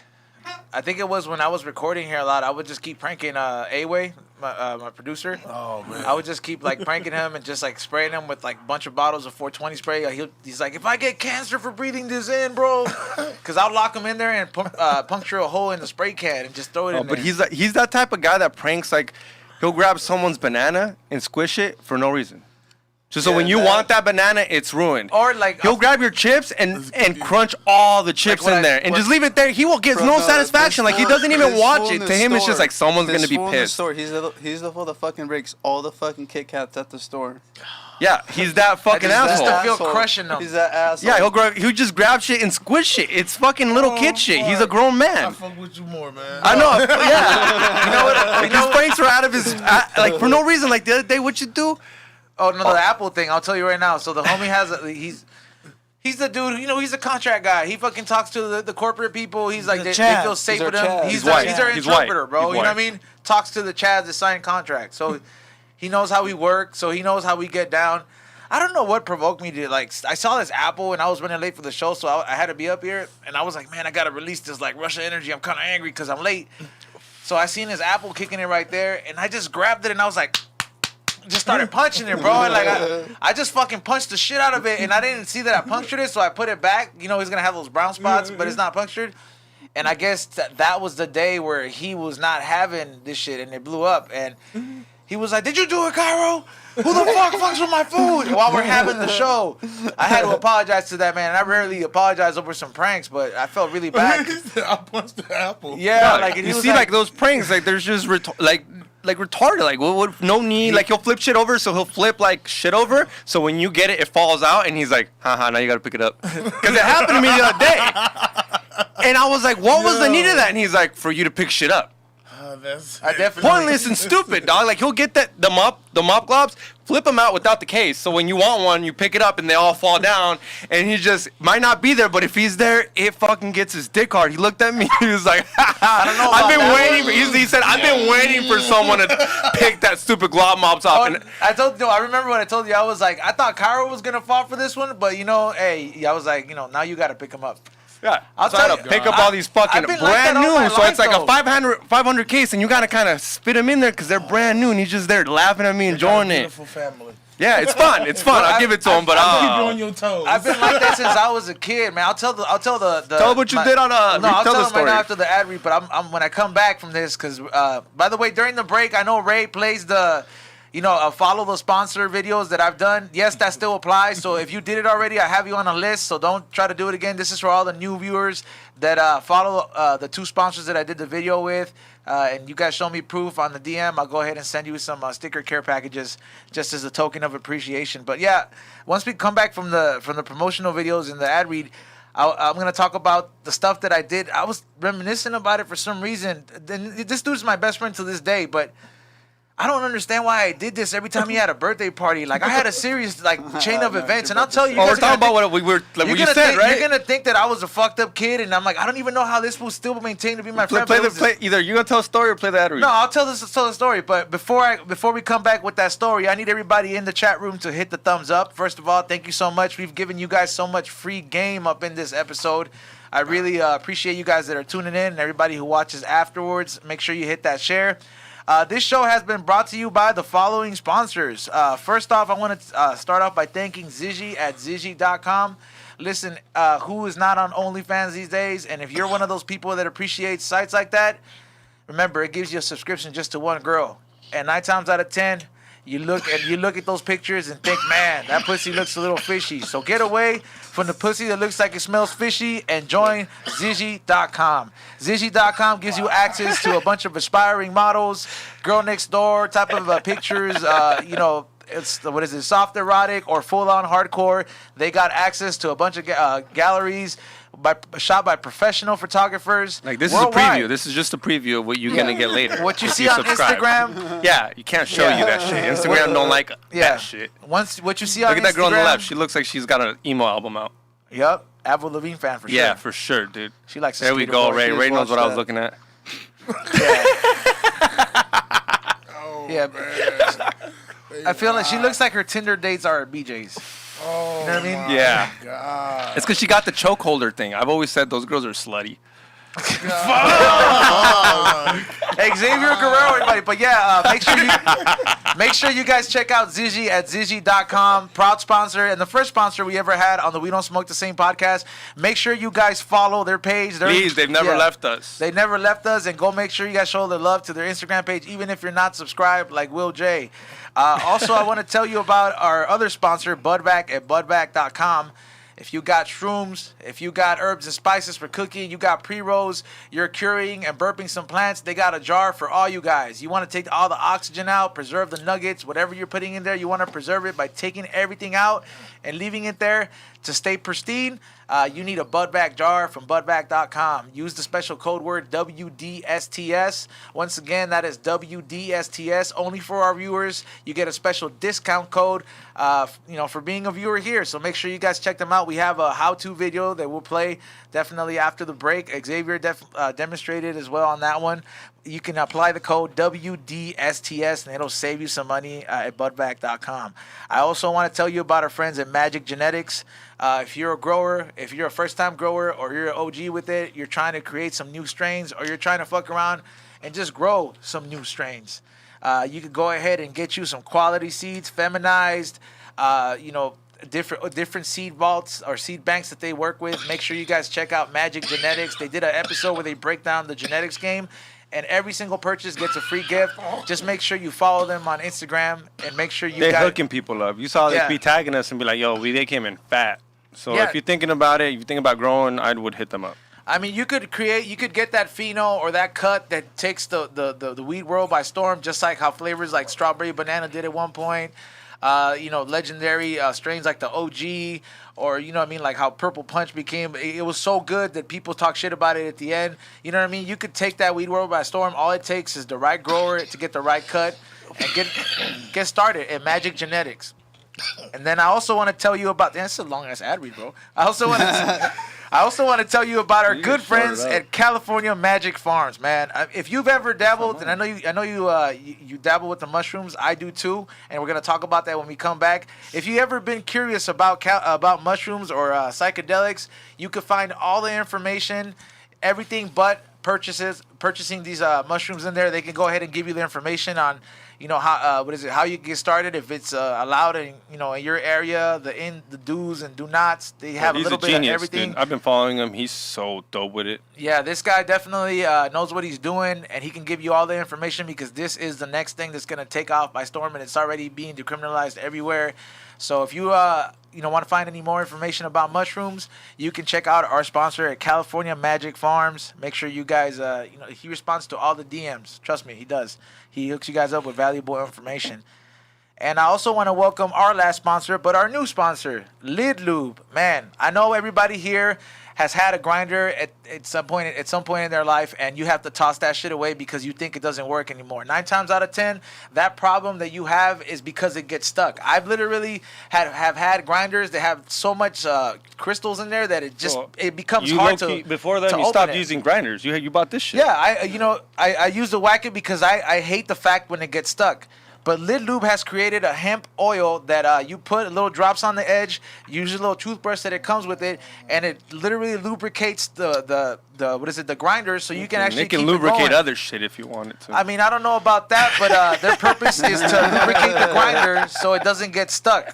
And they are a proud sponsor of the We Don't Smoke the Same podcast. I am filming a demonstration video because we have a lot of grinders here that motherfuckers would much rather not clean it and not put in the effort and say, I don't want to use it, and buy a whole nother grinder, and we're just have a bunch of these stuck grinders together. I've been fixing them one by one, and I'm going to show you a video of how well this works. Make sure you guys follow them right now, and if you follow them during the break, and you show me a screenshot and comment in their first last two posts, say I saw you on the We Don't Smoke the Same podcast, I will send you a sticker care package. And I ended up getting one of their grinders. They're those high quality ones. Yeah. You know what I mean? Because there's those cheap ones, the plastic weak ass ones. Don't even buy the lube for the people. Like this is for a nice grind one. It works on all of them, but like this, like once you put that shit on a metal one, it's like. Yeah. And no, it doesn't affect the weed. It doesn't do anything to the weed. For all the people it's made out of hemp. Yeah, the first thing to think is like, hey, does it do anything to the weed? No, it doesn't. And we're going to go ahead and get a beer refill. We're going to come back with some stories. Make sure you hit that thumbs up and enjoy these sponsored videos. We'll be right back when We Don't Smoke the Same podcast. Everyone hates Kyle.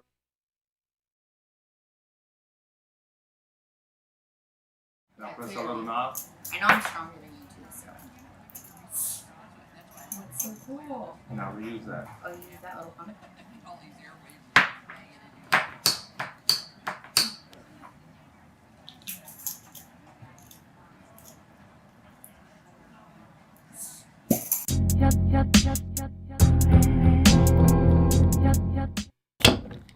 What's up? I know you guys are watching this during the We Don't Smoke the Same podcast break, but I want to go ahead and tell you guys about our friends at Rosemary Fountain Kombucha. Rosemary Fountain Kombucha is a small organic kombucha company that locally sources all their ingredients and has delicious flavors like my two favorites, summer citrus and hibiscus lime. They say a healthy life, and by they I mean doctors say, starts with a healthy gut. Kombucha provides a very good amount of probiotics. Go ahead and clean that gut up in there. They also have a variety of different flavors. These are just my two favorites, but I know they got a rose rosé. They got a mint hibiscus. They got a lemonade flavor one. One of my favorites is summer citrus. I also prefer the hibiscus lime. Jamaica, los tacos. I mean, think about it though. How much grease is in those fucking tacos? You think that shit don't stay in there? I mean, imagine the fucking wax on the side of a bong. Just that resin, if you don't clean it, it accumulates. Now imagine what you got going on inside. If you could go ahead and have this 5 times a week and make that effort like I'm doing, believe me, it works out a lot better. I wasn't drinking this before, and it works out a lot better when I'm going ahead and doing it, and I got mean old cotton mouth. Go ahead and head over to rosemaryfountain.com. Hold on, I'm getting thirsty. This shit tastes like tamarindo soda, bro. Like, it tastes like the Jarritos Tamarindo, but like a little soda. Like, if I gotta be honest with you, but yeah, once again, it's rosemaryfountain.com. Make sure you guys also like and follow them on Instagram. That's at _rosemary_fountain. Make sure you let them know that We Don't Smoke the Same send you. So the first 10 people that go from the We Don't Smoke the Same podcast and go to their Instagram, comment on their last 3 posts. Make sure you screenshot that you started following them and you share their kombucha. I'm going to go ahead and hook up those people with 10 fucking envelopes in the mail with some swag in there. How about that? You know what I mean? I did that for the reviews for you guys before, so I'm going to do it this time for the people to go ahead and show Rosemary Fountain some love. So the first 10 people to go ahead, like their last 3 posts. The first 10 people to go ahead and send me a screenshot of them following them and sharing their story, telling other people to go follow them. That's the first 10 only. Get nice little envelopes in the mail with some swag, some surprises, and you know I always hook you guys up. So once again, that's at rosemaryfountain.com. Make sure you guys clean that nasty ass gut and enjoy the show.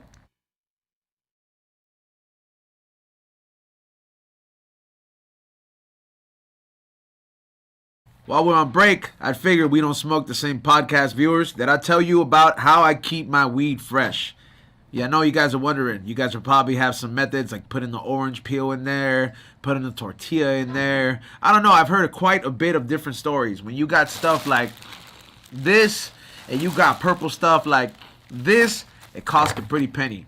How do you keep that shit fresh? You want me to tell you how I keep that shit fresh? I keep that shit fresh with Bud Vac jars right here. Bud Vac jars is one of the first and only jars out there. I'm sorry, vacuum seal jars that allow you to keep your bud the same way you put it in. You know how that motherfucker in Beauty and the Beast kept that rose tip top and shit?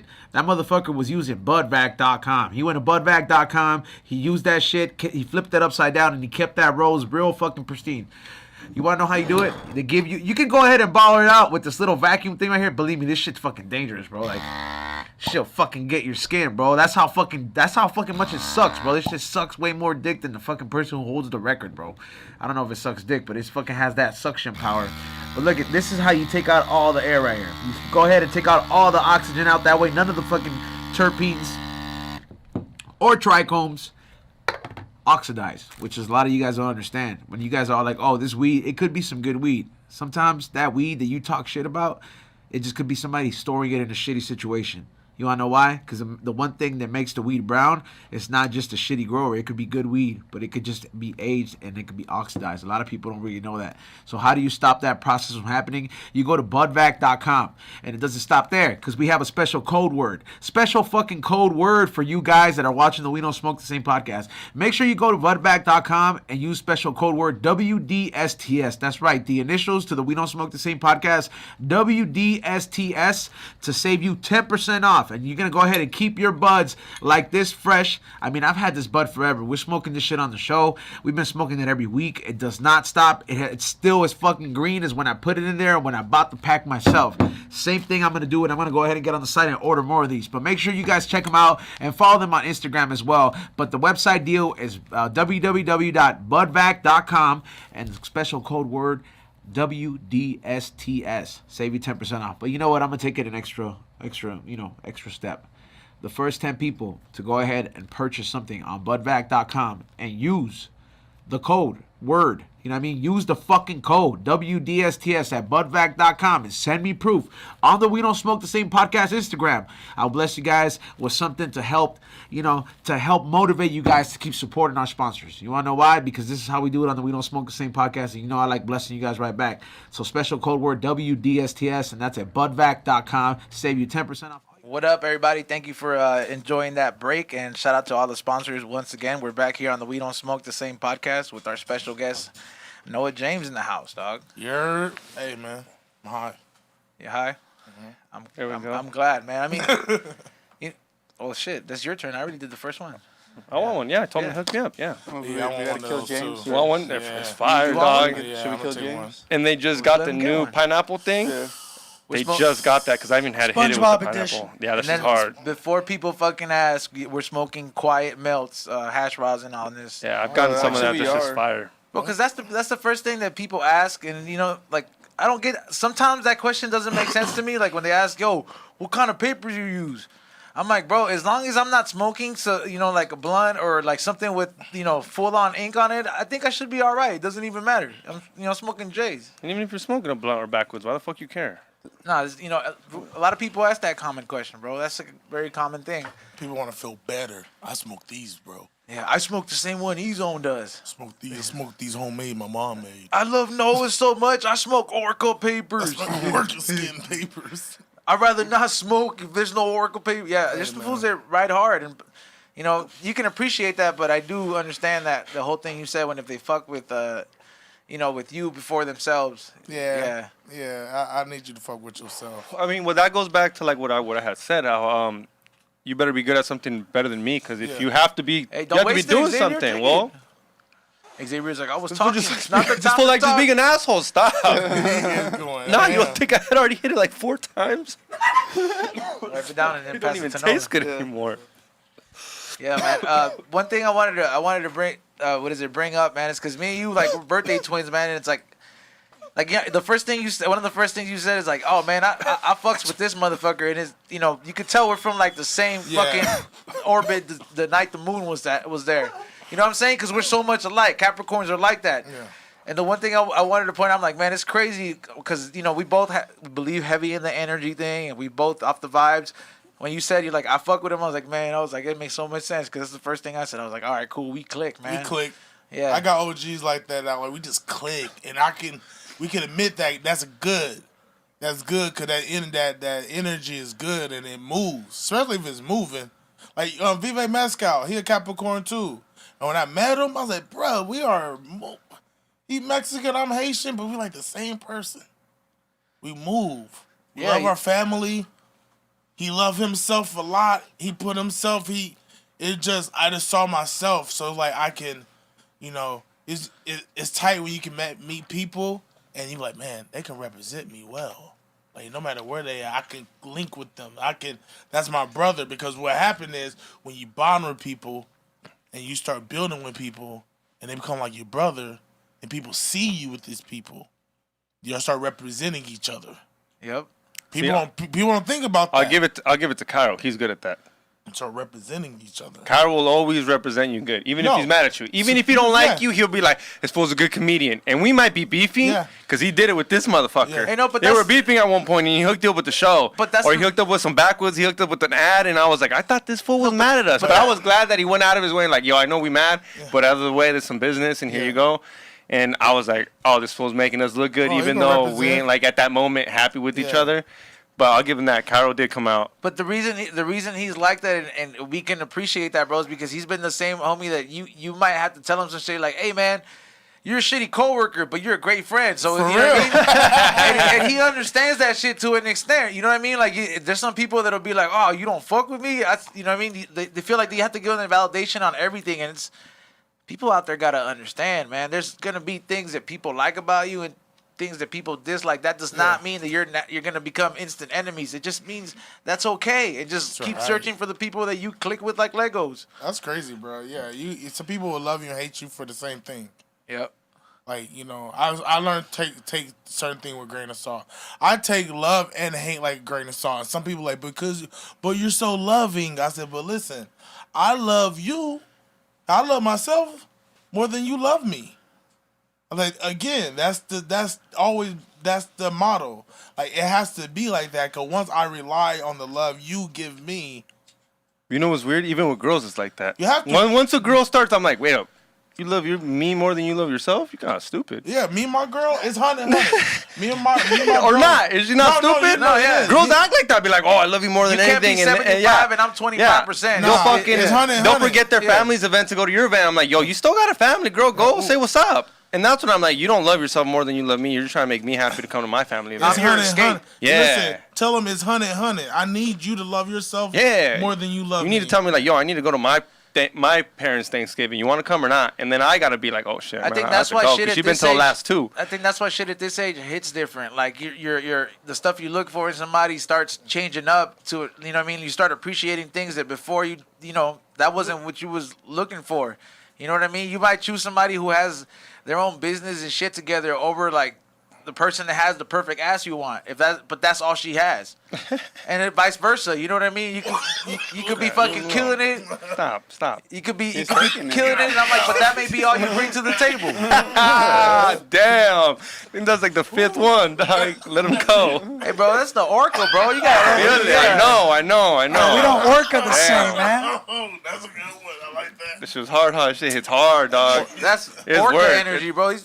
The reason he handles fucking 1,000 milligram edibles like a champ. Damn, last ORCA fool, energy, bro. Last fool that I know did 1,000. He had to do coke to come back. You know who I'm talking about? Oh, okay, yeah. Yeah, and that's another big I had to fool. eat pizza. Yeah, different. Way different than With pizza and mushrooms or Coke, not? dog. With There's two mushrooms or different. Nah, I had to eat like pizza. I took the cheese off. I took the cheese off because I was like, I'm not about to have this edible and dairy at the same time. Yeah, you gonna fuck. Give me the bread, Disney's gonna the hate sauce, you. Yeah, Disney's gonna hate you. Yeah, I'm gonna be releasing some toxins. Right? It would be so. How big was this edible? Cause they're. It was this big. Oh, it was just a brownie? lot in one. Yeah. My homies. The knockout Went to edible. Oh, okay. Disneyland. I was like, all right, let me go. And you know what? I really ate it because I wasn't gonna try to like smoke a lot in there because I don't feel like getting tackled. you can't, nah. Or sleep in the security guard. 100%. I don't want that to happen. So I was like, let me like. You not can't even do it there no myself. more. It's like Fort Knox. You just Nah, you know what? The second time I learned, there's a little hiding spot in Toontown in the corner. You know. We smoked in Mickey's house. Yeah, and we smoked at Mickey's Oh, house. damn. Yeah, we That's- smoked at Mickey's house. I made a vape pen. the Yeah. one That's time it. But I'm not lighting no blunt. Nah, we ain't gonna disrespect Mickey like that. We gonna You gotta let him hit it if you do though. when I did hit the pen and I was there a while back, it was in that Chickmunk Island or the Yeah, top. yeah. And then the dude, there was a young dude who was working it, so he was just like, "Look, man, I've been watching you through the camera. I'm just gonna ask you to get off the island, all right?" And I was like, "All right, cool." Nah, I just went to the smoking section. Yeah, And yeah. acted like it was like a regular fucking. Yeah, I knew everyone knew the Yeah. fucking people that were like. It was one of those quick little like. I hit it on the boat. Smoking section anymore. I hit it on the boat. Oh no. Can you put the mic closer? I hit it on the boat.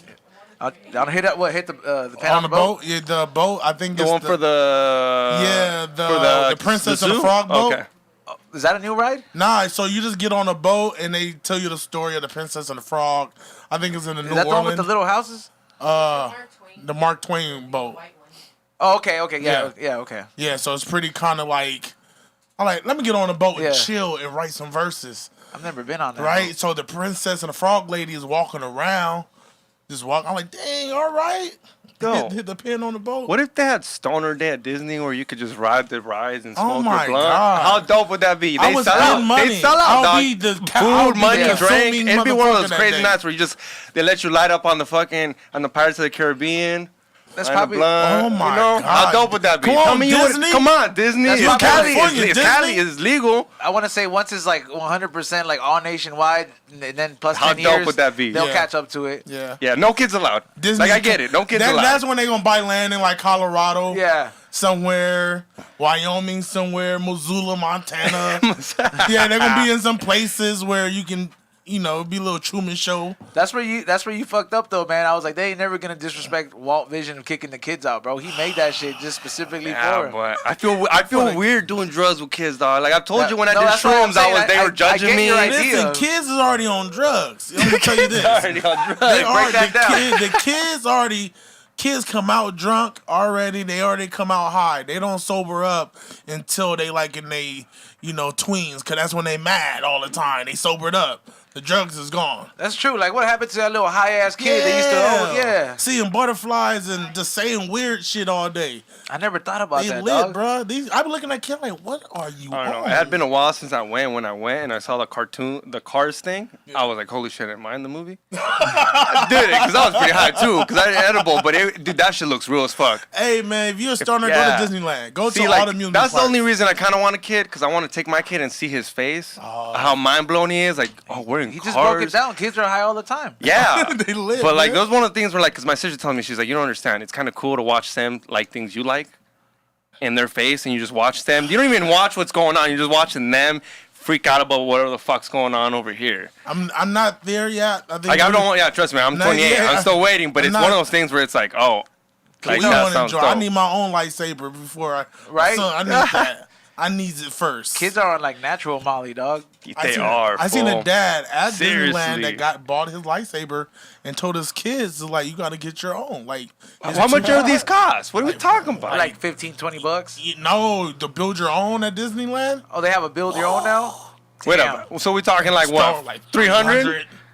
Like straight. He could buy it either at Disney. It looked like it Yeah. was a flex move. Like, Yeah. come watch me Look, get yeah. my lightsaber Nah, while you that's don't. what he did. He had Yeah, the it looked whole- like a flexing on Yeah, he them. flexed on his kids. He had to. What an Yeah, let him asshole. know. Yeah, if he has two kids, he's not about to spend 900, one for him, one for each of his kids. That's like $1,000, bro. The kids Disney still is gotta money, eat. man. Disney's Yeah. expect, dude. You're $200 taking your kids to to flex on your kids, you got money. How legit is this lightsaber for $300, $200? Like, It's nice. It's like they take you get to pick the handle, the style of handle. Damn. It gets a story. it's like a prop. It's kind of it's heavy.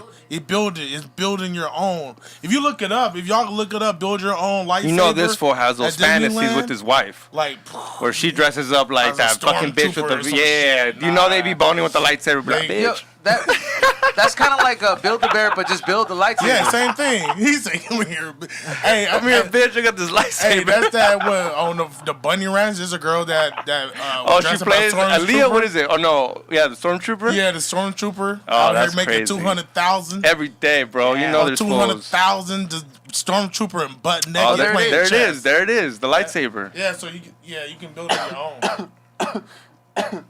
That's actually pretty dope.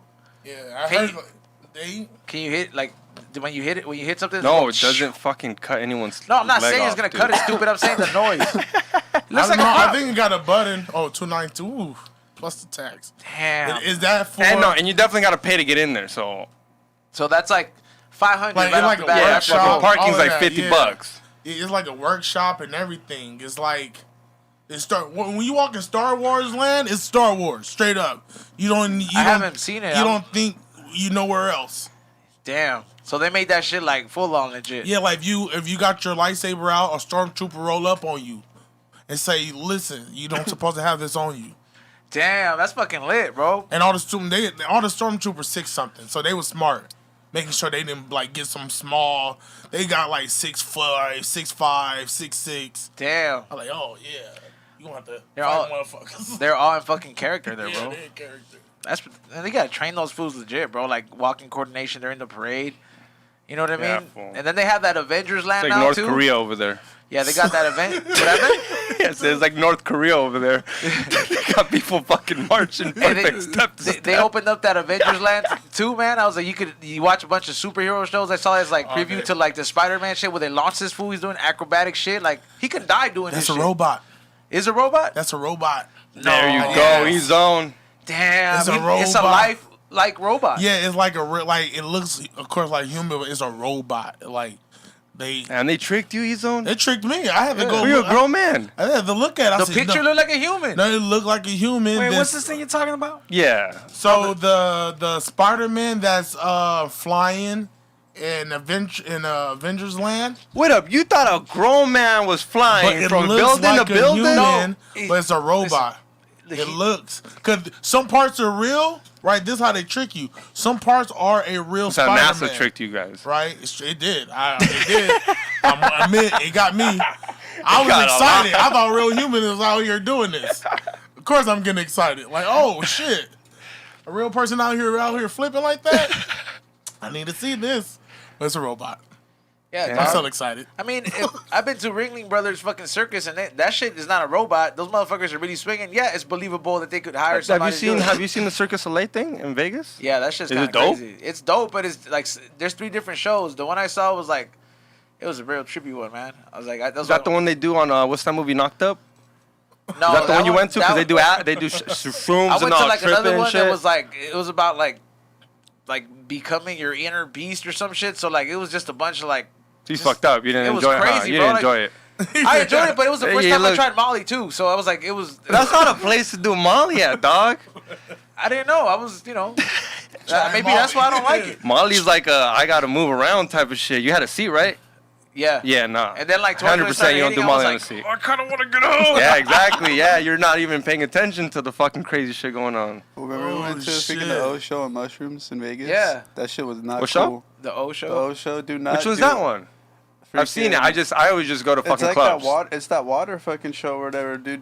Do not do this on fucking shrooms, you guys. It's like the most spiritual, fucking craziest fucking like you thing cry. you can. Yeah, dude, it'll make you cry, bro. I Like, might have to do it. You're over there trying to hide from E-Zone? I bro, might have no, to do like it. it's so random though. Like it's like fucking. They'll start like showing like girls dancing, and next thing you know, like fucking like there's this fool sleeping on a fucking bed that's floating in the water, and all of a sudden like flames just start coming up and fucking. Like this Oh, demon just fuck. starts coming out of nowhere and shit like that. fuck. Dude. Yeah, they got a lot That of sounds like weird- something I do want to do. No, on they that. got That's a- true. hey, they You got telling us to have a good time. they got a bunch of like symbolism that you'd be like, oh, this is some Anunnaki ass shit. Oh yeah, I'd be Yeah. yeah. Well, you know I'm in conspiracies. For I'd sure, be thinking like everything fucking there up. would be something. John that, McAfee? Oh, dude, they killed him. yeah, same people that killed Epstein. Yeah, of course, dog. Work that fool, dog. Oh, man. Gonzos. He like- he had a tattoo that said whacked. You haven't gone down the wormhole yet? Yeah. Nah, man. I have not. Oh, he's on a podcast I do called conspiracy Tinfoil podcasts. Oh, So I go tinfoil? deep. I've had Alex Jones on my show. I go Eddie Bravo. Oh. We go deep. Yeah, they go. Yeah, I knew the second it happened. Like I got like 10 people like, hey, look at this, and Yeah, I they was started like, sitting there right "Ooh." away, and I'm like, everybody tries to tiptoe around it and shit. Yeah. Man. Yo, man, I was gonna point out you brought some pills, and I'm like those. If I had to take a guess, they're microdose pills. Microdose.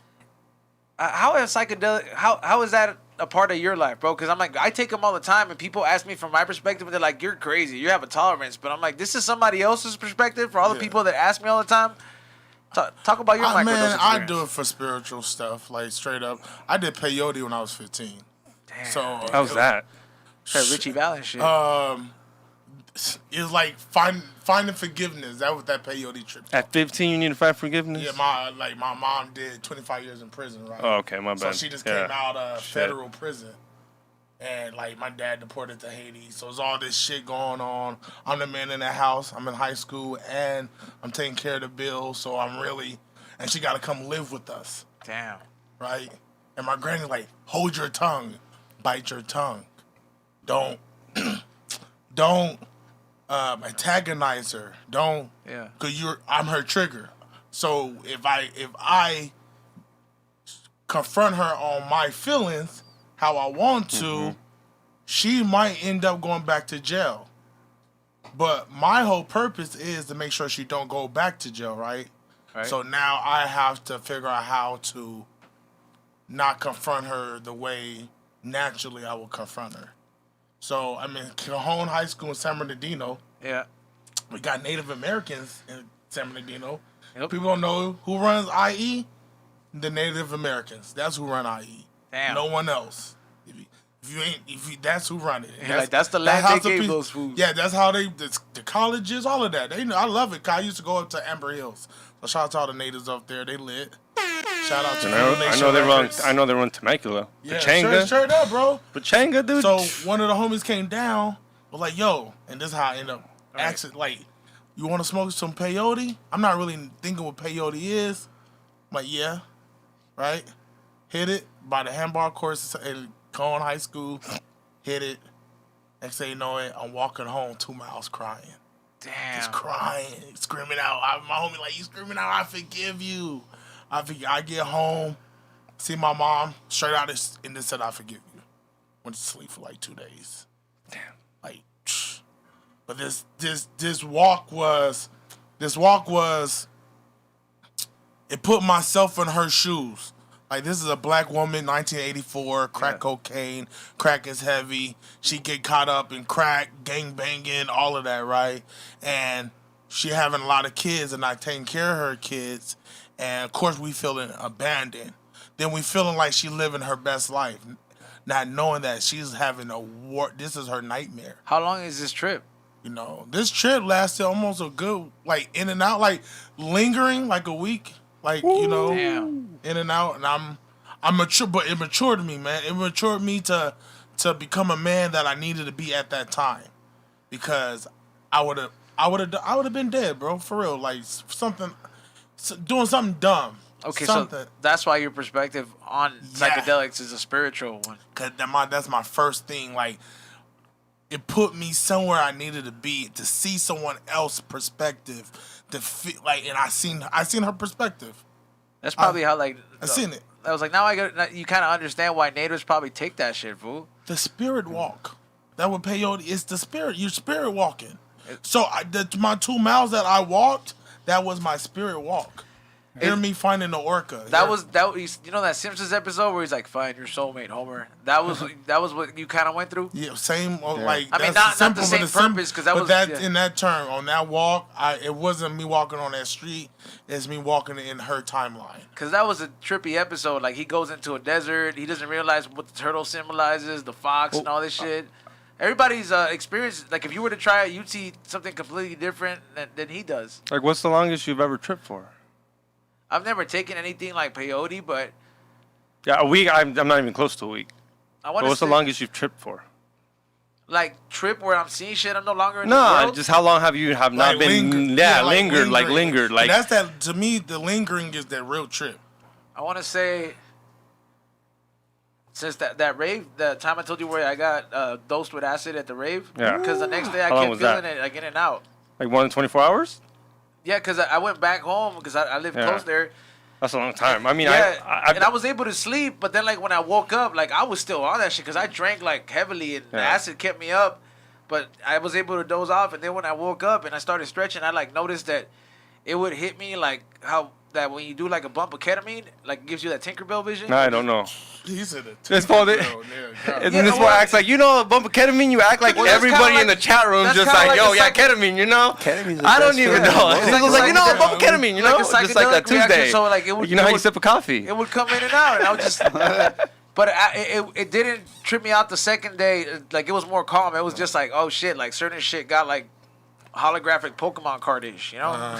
Like, I just go in my memory bank, bro. I go to like open wounds on hallucinogenics, psilocybin. Like I just go.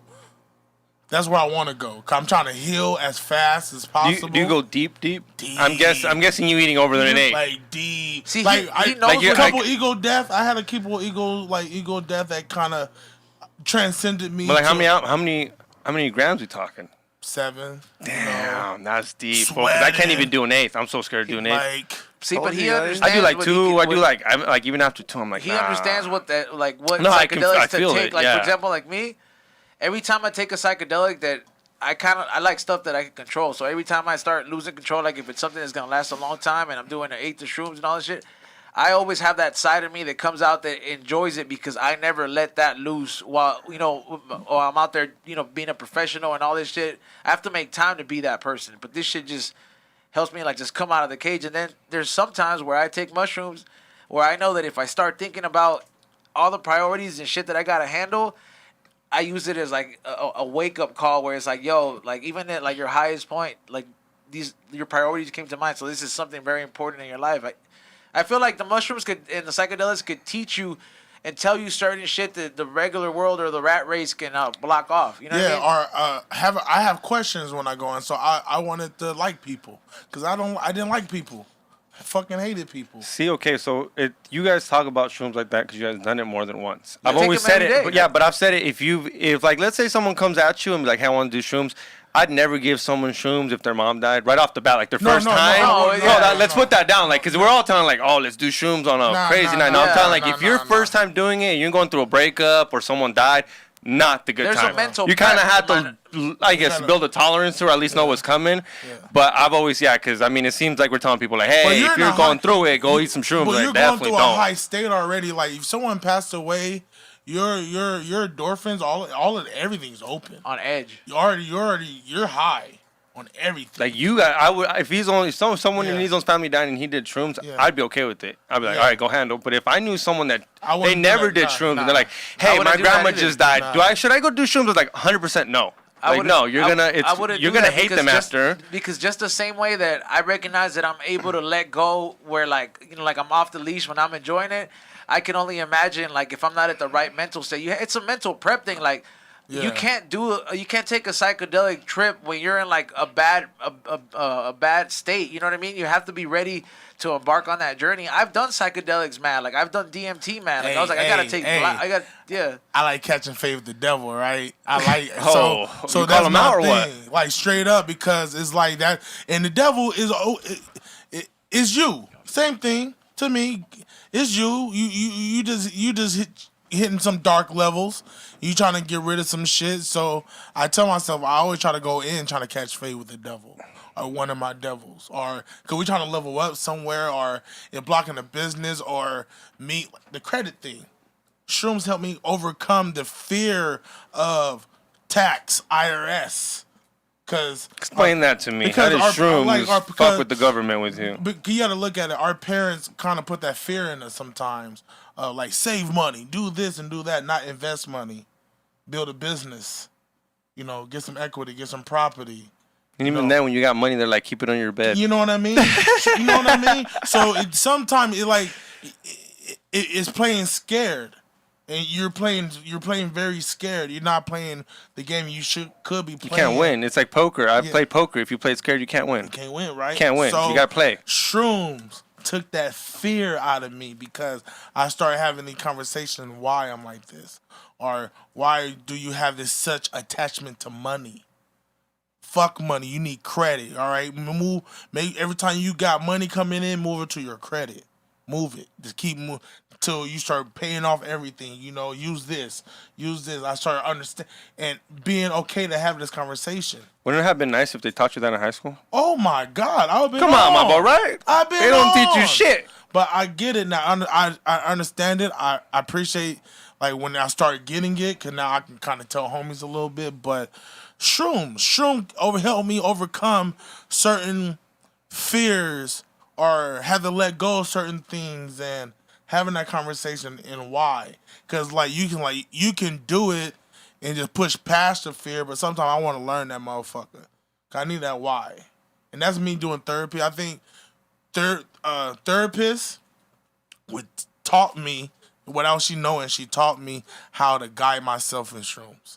Like tools. People don't go to therapy. I've never been. I'm not saying I need anything. I'm a group home kid. I was asked and I took it. So you took advantage of it instead of hating it, because most people hate it, right? Yeah, they go and they're like, I don't want to talk to so and so. Fuck this white bitch.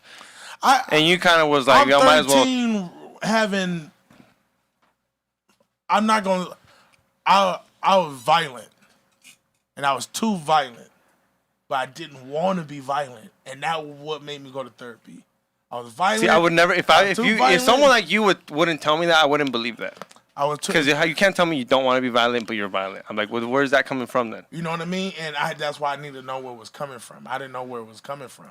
Because I actually want to be loving. Recognizing that is a big flex, bro. Bruh. Some people need therapy for it, which yeah, bro, this is great. Like, I've just never been to one. The main reason a lot of these people that need it don't fucking do it is because they're so afraid to take that first step, dog. Like I was being one of them for a while, where I'm like, you know what, I'm not gonna need that shit. I got it good, this and that. I'm like, at the end of the day, bro, like, it's just how you gotta make sure that your car's not fucked up on the outside. You gotta make sure that all the engine parts are good, and it's like the physical world is just half of it, bro. Like, you gotta make sure that you tune up that brain part to be able to handle shit, because there's gonna be some things mentally that you're not strong for. The same thing with me, and then there's other shit that I handle this in another way, and it's seeking for help. I knew it's not a weak trait. Sometimes you just know you got fucked up. I'm diagnosed with bipolar. My family got bipolar, schizophrenia, like all that shit, right? So you don't have to have a history of that to seek. I know, but to know that shit, I was always aware of that shit. And that's crazy, because not letting everybody know. I'm just gonna let you know right now, because I've heard this. If you have that in your family, psychedelics can trigger it. Yeah. So just be careful out there. Yeah.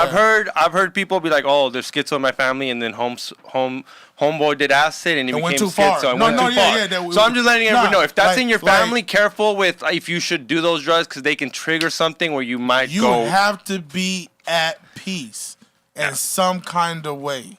You have to be mental at prep, peace. Dog. Yeah, 100%. At some, that's all it is. You have to be in that Zen moment. Because it will anybody. Because if you go too far, I know people do it with shamans, so they don't go too far. You know what I mean? They have an anchor. So sometimes you have an DMT? anchor. Yeah, I done DMT. So an anchor. Sometimes you need an anchor. Yeah. You need that anchor. Because no one's that strong. We're doing something that technically we don't. Supposed to be doing. Wait, which one? Like DMT. Why are you not supposed to be doing that, though? Say going through the pineal gland. The only time you're supposed to go through it when is you when die. you die. Yeah, 100%. You understand? Yeah, I know. So if you go through it one time, okay. how clean would it be when you really go? Okay, I agree with that part, but my argument would be like, if we weren't supposed to do it, how is it that these shamans know how to make it out of plants? There you go. Look at that smile. I got you, right? No, you're not. I ask myself that all the time. They made out of plants. Who told them this? What knowledge, bro. Sacred knowledge. So if we were not supposed to do it, then why do we know about it? I get where he's coming from. 100% I get where he's coming from. Because that's who we are. That's who we are. We want to fucking learn everything. We want to know everything. We want to learn everything on this planet that present us. That's how we know we scrape the back of a frog, then crystallize it, right? I can't. Right? I can't even. I had what's his name? The guy from the fucking from Vice. If you can help me? Oh, the drug guy. Yeah, but I saw that one. I had him on my episode on Tinfoil Hat podcast, and he has a guy that was the first guy that licked the toad. That blows my mind. Who sat there and like, let me drink this shit that comes out of this toad's thing. You gotta dry it up and then you smoke it out of a pipe and you will trip balls. But just the person who said, let me not die maybe, the same way somebody or poison myself. To smoke the herb. But I the know. same way but dolphins it gets crazy. go like, yo, let me go find a puffer fish to get high off. To get high off of. Or leopards. You seen leopards trip? Yeah, you know what I mean? Leopards trip on DMT. Dung beetles. Or let me go get dung from beetles and roll in it and get high. Hamilton Morris. There we go. Bro, there we go. I had to shout him out. Hamilton Morris. That fool's a G, dog. If fucking animals could have it in their instinct to look that, like he mentioned dolphins, bro, it's a natural instinct that like all animals have, and we're a kind of animal. We're the animal. The only thing is that, bro, we have so many fucking things that will tell you, oh, that's the wrong thing to do. But at the end of the day, if a fucking dolphin does it, it's natural instinct for you to look at that. How many ancient civilizations they were like down to like the core, they had tribes, they all tripped out. But look at our instincts. We go to the moon. We go to the Mars. That's how. Look, that's us. I think that's human nature. You know what I mean? To do that. So you brought up dolphins. There was, I don't know what was the name. I think it has to do with McKenna or something like that. But I know there was an experiment on dolphins where they were giving these fools LSD or trying to experiment with them, and they couldn't keep these things calm till you jacked them off. Yeah. And when the university found out they were jacking off dolphins, shut out the whole experiment. Why the fuck? No, because these animals need. You can't get them to do something unless you fucking help them out. Like you don't understand. Like it's an animal instinct. Of the ocean? Yeah, that's like most humans these fools. Yeah. So you fucking just get the shit done and let's get to work. And that's what this girl was doing. This girl went out before the day. no, dude. It sounds crazy. I swear. Look this shit up, dude. You know I don't fucking lie. You know we pretty much know what I'm talking about. Nah, for real. I know what I'm talking about. So this girl that's what canceled the whole experiment on the dolphins, because this girl couldn't get him to do anything unless she jacked him off. Because these guys just wanted to hump shit unless she jacked them off. So to her, she started jacking off the dolphins, and the university found out, and they were like, Dolphins, but you can't get them to work. A strip club in the ocean for sure, bro. If this is how they do things for humans, for sure they out there. They got like dolphin hookers. They be trying to rape humans and all that shit. Yeah, so you gotta beat them off if you want them to fucking catch and fetch and fucking do shit and take LSD and fucking experiment sure, shit. dog, So I'm not mad about it. They probably have like dolphin hookers. Oh my all god. These dolphins, you know what I mean? Like, yeah, bro. These fools get down. Never see. Yeah, you're not supposed to go in the ocean anyways, bro. We're not built. Yeah, for he's that. on scared of the Fuck sea. the ocean, bro. I respect it, but I stay the you can't even swim, my boy. Anywhere something could eat me, I'm good, bro. Man, that's. Yes, he goes hiking every fucking day with mountain lions. I can shoot a mountain lion, bro. You strapped on a hike? Yes, I am. You're lying, bro. It's like I believe you, but you're. You get your license for that reason, bro. And it's like you got your huaraches on, fucking your Nike huaraches on, ready to hike. Your water tank. Season, I fucking carry a machete, bro, just in case I gotta cut a snake's head off. I didn't bite in my dog, bro. I'm fighting for my life. There's a lot of bobcats out right now. You know your dog won't die if it gets bit by a rattlesnake, right? I ain't taking that chance. I'm chopping that snake. I agree, 100%. You know I mean? No, it's dying. It's dying. So no ocean, no open water, no swimming. I'll fuck around and go to like ocean. He'll go to the jacuzzi at the hotel. I'll go to the jacuzzi. It's just dangerous waters where fucking animals are at. Fuck that. That shit is something's kitchen, bro. And if that shit happens to be hungry at that moment, you're there trying to get served up, Xavier. Your fucking lunchtime. We was at the beach a couple of months ago, and we seen these people catch a 10-foot shark off the pier, in OC. 10 foot. See, fuck you that. saw him? Like, Wait, yeah, wait up. You're telling me a string brought this motherfucker up? No, he had hooks. Like, it was like vagabonds. You know, they just live in beach to beach. They're in a vagabond life. And they got hooks. They had like shark hooks. And they caught the shark from the pier.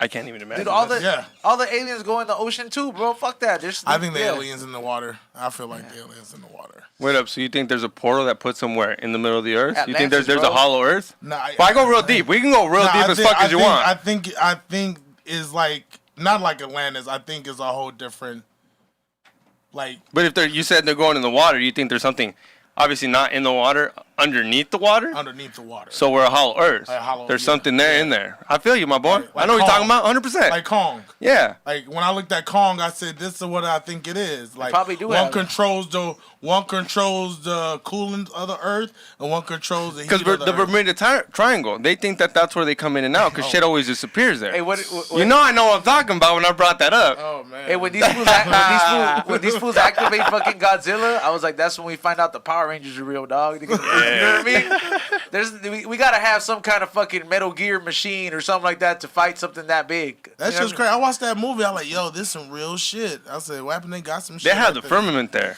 You know what the firmament is? Nah. That's when the Earth's flat. Oh that, man. That circle around there? Yeah.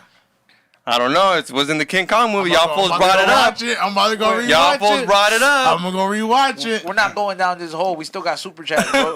Handle. Yo, Ray, you got the super chats ready? Or do we have any? Yeah. I haven't really seen them pop off today. Oh, they've been Cheap popping? motherfuckers. Y'all got your stimulus. Come on, I know Biden gave it to you. Give us some of that shit. Joe Byron. Fools are getting grants and they feel like they're all scholar-like and Right. shit. You know what I mean? They're like, I got a fucking Cal grant. I'm like, fool, this is fucking government money. What do you think it is? You know what I mean? I'm like, it's not. They make it sound Someone's all gonna academic. pay for that. Your kid's gonna end up paying for that money you're getting right now. Joe Byron. I was like, Joe Byron. Politics is wild, man. Yeah, it is. You ready, Ray? Yeah. All right. What's the first one? EBGB, $5. Yo, Zone. I want to get into the Pokemon cards. Where do I start? Go to Weenie Hut Jr.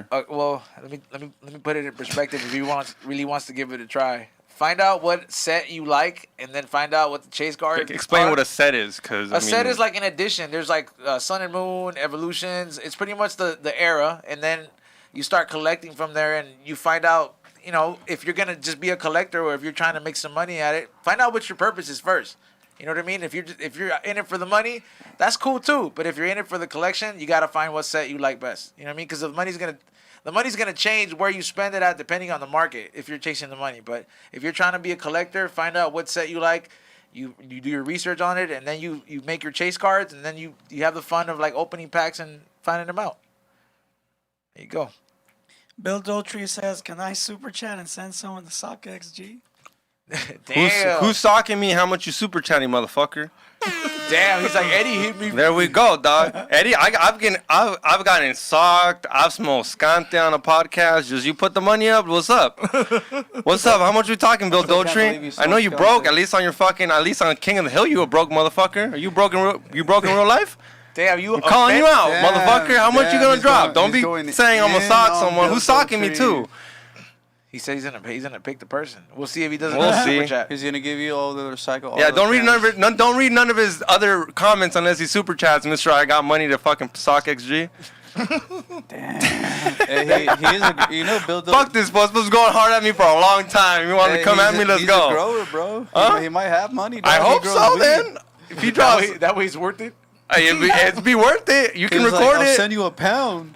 I mean, I ain't letting Mike Tyson hit me. I'm not letting Mike Tyson hit me or Sidekick Eddie, but maybe Cairo. Nah, Cairo already don't like me. He might hit me hard. I'll let a bitch hit me. I'll let someone hit me while they just hit a fat balloon. We'll let Aton. That's not gonna be hard. Yo, X. What's up? Michael Johnson says, how much to peg you, XG? I know you have a price. Damn. Damn. for papers. She fine? Oh! All right, next question. Let's go. bro. All right, let's run through fucking them. around. Damn, Bill came back. Wait, Let's take that what? much. $100? Damn. Damn. right, what's the next one on the list? Well, that's not even part of the list, but pinche Andy 93, $5. This episode is gold. Salute. Thank you Thank for you watching. guys. Appreciate that. Make sure you Buddha hit that Smoker thumbs up. 432, $4. E-Zone as a kid. Stories had me dying. Thank you, man. Appreciate that. I would do some random shit. I don't know why, but DJ Ballistic, $2. Noah, talking to the mic, please. Thank you, sir. He has been. What you Yeah. talking about, dog? it was probably in the beginning. I'm sorry. It's all good. People love you. All caps, $5. ¿Qué onda con los mystery boxes? Shout out to the homie XG. Also, rest in peace, McAfee. Ooh. They come in. I know you was Swarm, so I got the tinfoil hat poster signed by Sam. So They'll be with the bucket hats available on Saturday. yeah. So you know what's up. Blame You heard Kylo. that. Next one. Ooh, are they dope? Yeah, they're dope. Yeah, that's what's up. Oh man, I can't wait for the next two. DJ Ballistic's back with $5. Pretty dope episode, gentlemen. This is a heightened convo with some deep talk. Salute. Hell yeah. Thank you for enjoying it, man. See, motherfuckers need that shit every now and then, bro. And the next one comes from Bill Dotrieve himself, dude. Here it is. $100. There we go. Sammy socked that fool. Damn. No, I can't do that. If he did, he'd do it with the glove, and I would let him. But $100, come on, dog. I discounted for. I discounted. I discounted $100. Yeah, I Fucking say discounted that. for $1,000. Yeah. That's not even close to it. Not even a- Sadiq nah, Eddie I wouldn't punched do me it for for a 100. cool money. Huh? You did what for the G? Oh, it was like 2 months worth of rent, like 1,400. He said you did what? Oh, so he knows what I did. I smoked scante. Fucking twisted the pookie pipe. Fucking Xavier. That's why I fuck with him. Hey, some people suck dick for that shit. I got paid 1,400 basically for that shit. And then clean I the didn't whole want to do house? it. Yo, I took a Xanny right after. You know, I would cancel. Fool, And you know me. Yeah, I won. I don't know. You did, though, I ain't a no. crackhead. Am I a crackhead? I can see why you did it. Am I a crackhead? Am I a crackhead? Your It teeth was a are one-time not. thing. Nah. Your teeth Yeah. are still intact, bro. Yeah, we Oh, cool. They don't shit. look like Tommies. We cool. That's lit, bro. Hell yeah. You won. All right, what's the next one? Next one.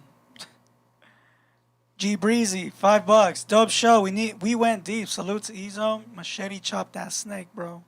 Hell yeah. See, you gotta chop this snake, bro. I seen fools do that shit in the park. They ain't taking no chances with rattlesnakes. I ain't gonna do it just be like, oh, look, I'm looking for one. But if that shit shakes that shit at me and it's like, it could bite me, I'm chopping it off, bro. Fuck that. Fuck that. Shout out to everybody that hit the super chat. Wait up. Pull up that. There's that one video I want to ask him if these bitches are from the IE. Pull up the We Don't Smoke the Same page. The one that got us banned? Which one? Remember the one with the girl twerking? No. It's the don't girl play that that one. treats her pussy like an armpit. Oh, no. Whoa, No. whoa. That's Hemet, bro. Whoa. That's you said him. Hemet. I know that's Paris. I see that as Paris. I see that as Paris, Hemet. Paris, That's Hemet? I bro. say Hemet. Paris is like fucking. No, you look at this video, dude. Some people were saying Atlanta. Atlanta? Atlanta. All right, let me see, man. All right, which one? Let me Go see. down. Right there, that girl right there This in the one? middle, right there, dog. Look, check this girl out. Oh, that's San Bernardino. Is that Dino? Nah, that grass. Nah, they ain't Dino grass. Oh no, that ain't That ain't Dino grass. I know Dino grass. That's not Dino grass. That ain't Dino That's too much grass. That's too much too much grass. grass. So maybe Florida, Yeah. were they right? Nah, that's the south somewhere. That's the south? Yeah, that's She Yeah. treated that shit like an armpit, huh? Then she Yeah. like flapped it. Yeah, I don't know her legs that's move like Florida that. for sure. Though. Dog. pussy And you know ass. the worst part? You know that bitch was out there to get dick. That's scary. He said that's scary. That is scary. This world is scary. Oh man, god damn. That's like pussy axe. You know what I mean? pussy. Bro, she should get axe. sponsored by Hey. Axe. She should get sponsored by Axe. Pussy Axe? You think that's a thing? I don't think we Can't should. say pussy like kitty axe or something. We shouldn't be supporting this, dog. I don't want that shit to be a thing. Then bitches be like, Kitty just I'm speed. gonna That fuck yeah. this. Kitty Just gonna axe Spice, that like shit. Old Spice, Kitty Spice. Yeah, kitty, something like that, bro. I don't Hello know. Kitty. No. Yeah, man. But Hello, was that it? Yeah, I just wanted to ask him if that was from Nike because everyone kept saying that was from Nike. That looked a I little don't bit know. from The Nike. glasses look a little Yeah, too nice. we have other videos from the Nas. The Nas is from Nike, huh? Yeah, the Nas is lit. Yeah. Nas is lit, huh? Nas is lit. We got videos, some full crash in one of these. You know, Follow this We Don't one- Smoke the Same if you want to watch these Driving crazy on ass Nas videos. is some San Bernardino activity for sure. Yeah. Oh yeah. That's all day. That's That's fast. all day. That's all day. all day. 70. The 74 on Paris. I got 10 out of 100 people are hitting the Nas on the 74 freeway. I got sent out of a room for smoking weed. They doing Nas, they doing coke, they doing everything. Don't but smoke when I weed. lit a joint, they say, "Can you not do this in here?" Damn. I said, "What? Is there more super chats? Oh my god, that shit hurt my feelings. That shit hurted my I would feelings. feel some type of way too. As I could go in an after party, and you know everything goes at an after party, and then they're like, "Can you smoke that outside?" Like, come on, bro. The homies out there fucking ODing. Like, you know, let me fucking smoke my shit. Being inside, bro. Yeah. Straight That's up. just crazy. It's like, yo, can you leave? I'm like, wow, just want Yeah. to smoke some weed. Yo, man, this episode has definitely been deep. I like that we, you know, like we have conversations that it's not all just about business, man. It's like just coming to chop it up at the table, man. That's This- why I come here, man. And it's dope, man. Like we got to every time we get to know you a little bit more and more, dog. You know what I mean? And it's like you always got something going on, and I feel that we give that personal insight. You know what I mean? Like some people might just know you for your music, and then like they want to know how some of the lyrics are inspired and all the life experiences, and like that's. Well, I they mean, got to I know you you're here. trying to end it, but that's why I like podcasts. Because like when I grew up, I loved Eminem, but I had no idea who the motherfucker was except for whatever I heard in the album. Yeah, You know what I mean? yeah. That's why I like. And I like interviews. podcasts because I Yeah. would fucking, if I knew him, I'm not saying I wouldn't like them, but who knows if I would have liked Yeah. them. But all I knew was like this guy was fucking not black, and I'm not black, and I Yeah. want to somehow be in the hip hop Yeah, community, yeah. so that's who I'm gonna like. But I fucking didn't know anything about him, so it's dope that you can come in here and be like, yo, I'm like your story. Yeah, man. The only way nowadays I feel like that's how the artist you should be. You should know them a little Yeah, deeper. enough. Know them a little bit. Who's your favorite artist? If you music? like, I mean, you don't have to like give. Favorite You artist? can give more than a list. Like your top 10. Just I just want to know like what say, you like. Dom, I like mine is Dom Kennedy. I don't know if you fuck with that I fool. fuck with Dom. Yeah. Like it can go from DMX to BB King. Okay, no, I You know feel what you. I Yeah, mean? you like everything. Yeah. I like that shit. I like fucking System of a Down, Nas. I like like I- country too. A little bit of country. No, my grandmother was in country a lot. So whatever I was around, but they'll say hip hop, always been like Nas, Pun, Beanie Siegel, Rakim. Yeah, 100%. Even right now, I think Don Tolliver is probably a lot of. I like his music right now. Never heard of him. Yeah, I'm gonna check him out. You fuck with Travis, like I don't know. I listen to a lot of music, man. That's one of my like escapes too. Being a fan and not being a comparer, like being a straight fan. Yeah. Like, of this shit. Like, Appreciating all That's- aspects is That's key. that's dope because in comedy, it's kind of you don't want to watch someone special because you might kind of steal something from them Yeah. in a weird kind of way. Because Yeah. I've heard people tell me like you can't watch that because somehow it'll Yeah, it'll fuck you and you somehow will do there and you don't want to. But in music, I think it's just so like But I think everyone's a bit of like, say the best comedian. He's a bit of every greatness of everybody. because everyone else copied someone else. Like at you know one what I point. mean? Yeah. For some, with it might be just 8%, but you might take a mannerism or someone's step or like I don't listen to KRS One a lot, but I did learn to when I do a big show. Well, I mean, wear yeah. multiple layers of clothes to sweat more. And I work with a lot of comedians. I obviously like, I work with a lot of comedians where obviously like what George does, Oh, what Sam does. yeah. And I mean, I'm not that I'm copying them, but I'm Yeah. like, oh, that guy does good. He holds the mic like Yeah. that. He puts the mic back down. Yeah, but Like he sits there and when he says a joke, he waits 3 seconds. But that's and how they're, like you little learn. things. So it's like, Yeah. it's just, because I know a lot of comedians that be like, do you watch your friend's shit? And they're like, nah, I don't watch the shit. I'll support it. Yeah. He can come on the podcast and support Yeah. it, but I don't watch it because I'm not trying to like take something. take Some something. motherfuckers say like, "Oh, that's kind of like your friend's joke." You know what I Yeah. Oh man, I get it. Cause that's a little different, you know. Yeah, it gets You'll real get weird in influenced. comedy. Yeah, Yeah, nah, you I gotta can be tell- real I can careful. tell that Yeah, get different. mean? You gotta get there's a lot of influenced parallel thinking here. to an Yeah. extent. Yeah, Yeah. Nah, that's crazy, man. I'm about to come out to a gig, man. See what's up. there we go. Yeah, like Yeah, that. man. You're always welcome, man. Hell yeah, I need to come out to one. Definitely, with comedy, it's unpredictable. One week you're like, oh, got nothing going on. Next week you're booked every night. So it's, when we got that going on, I'll send you the invite. Yeah, I need to come through, man. Speaking of stuff going on, man, what is it? Can you let them know where to find you at if they want to find out more, listen to some of your music? Shoot, NoaJames.net, man. Like, NoaJames.net, find everything. BeMajestic.store, that's the brand. Find me anywhere if you hashtag Noa James, NoaJames. You got any upcoming shows? Yep, I got a show July 10th. No, June 26th. I'm at the Hop Fest. What is it? God damn, that tequila hit me. Oh shit. That mezcal. Competition. Okay. Hop Fest competition in Ontario. Shout out to 60 East. The 25th of this month. The 26th. 26th. Then I'm in July 10th. I'm in Santa Ana at FTG. Then July 25th, I'm in Inglewood. And I think that's about it right now. I've been kind of keeping my body,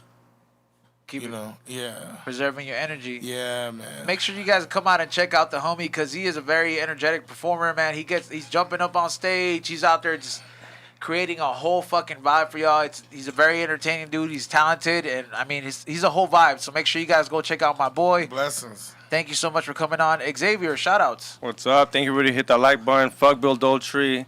I'm not getting hit for $1,000. Drop some more. And if you want tickets to our comedy show, it's going to be me, Sam Tripoli, Eddie Bravo, Reed Becker. Go to samtripoli.com. We do the Swarm Tank is the second show. First show is comedy. You can get both. We'll hook it up. It's a great time. We got a little preview coming up on youtube.com. But go to samtripoli.com for everything. And then we Don't Smoke the Same bucket hats showing up, so don't sleep on that. Yep. The mystery boxes are dope. I threw some crazy shit in there. If Cairo didn't steal that fucking jersey, did he take it? No. All right, then there's a jersey in there that I bought that doesn't fit me, so someone's gonna have it. It's legit so jersey yeah, too. it's got the jersey. Yeah, I bought this shit. It's dope. I don't know who Eason's gonna give it to. He figure out. Somebody that's a small. But yeah, that's what I mean. It's a little bigger, but it's dope. But Cairo wanted it, so make sure he don't have it. Yep. Ray, shout outs. We got 3 super chats. Oh shit. Let's run through. 2 from Will J. An Fuck equivalent of $10. One is Sock XG Bill Gang. Woo. I hate that motherfucker. Damn. The next one, I machete the snake this year and nourished the lizard back to life. He did. He said he kept sending me updates on like what are we talking about? Will, his cat attacked this lizard and he felt bad for it, so he nourished this lizard and then let it back into the wild.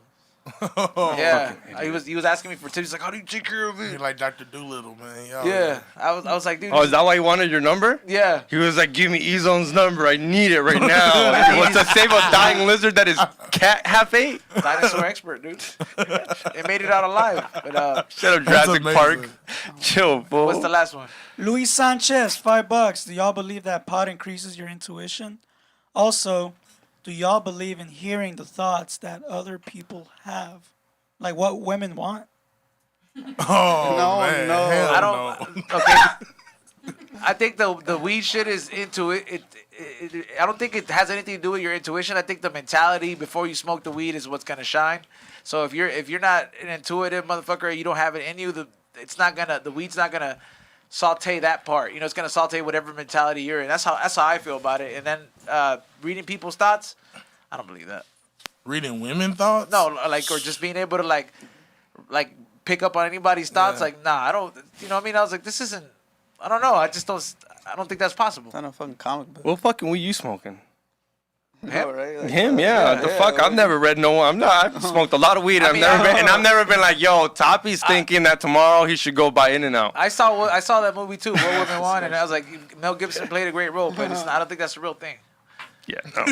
Nah. Was that the last one? Yes, sir. That fool believes. Alright. That fool believes. Shout out, Ray. Shout out to you guys, Noa James. It's always good to see you, man. Blessings, It's been man. a while. Follow me at Morningshotfilms on YouTube and Instagram.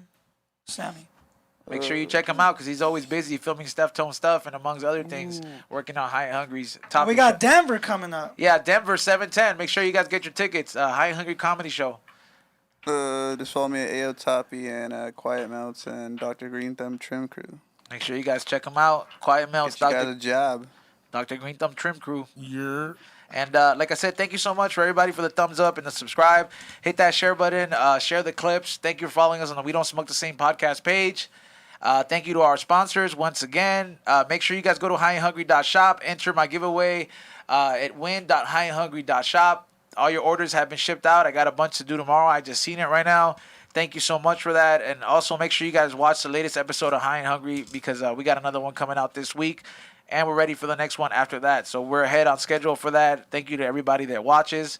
Get your tickets for Denver 7-10. And I'll keep you guys updated at E-Zone the Firm for any upcoming gigs. Once again, thank you so much to our guest, Noah. You're welcome here anytime, bro. bless us, man. Thank you. Thank you so much. And we'll be back next time. We'll be back here on Saturday. Peace out, y'all. That was a great show.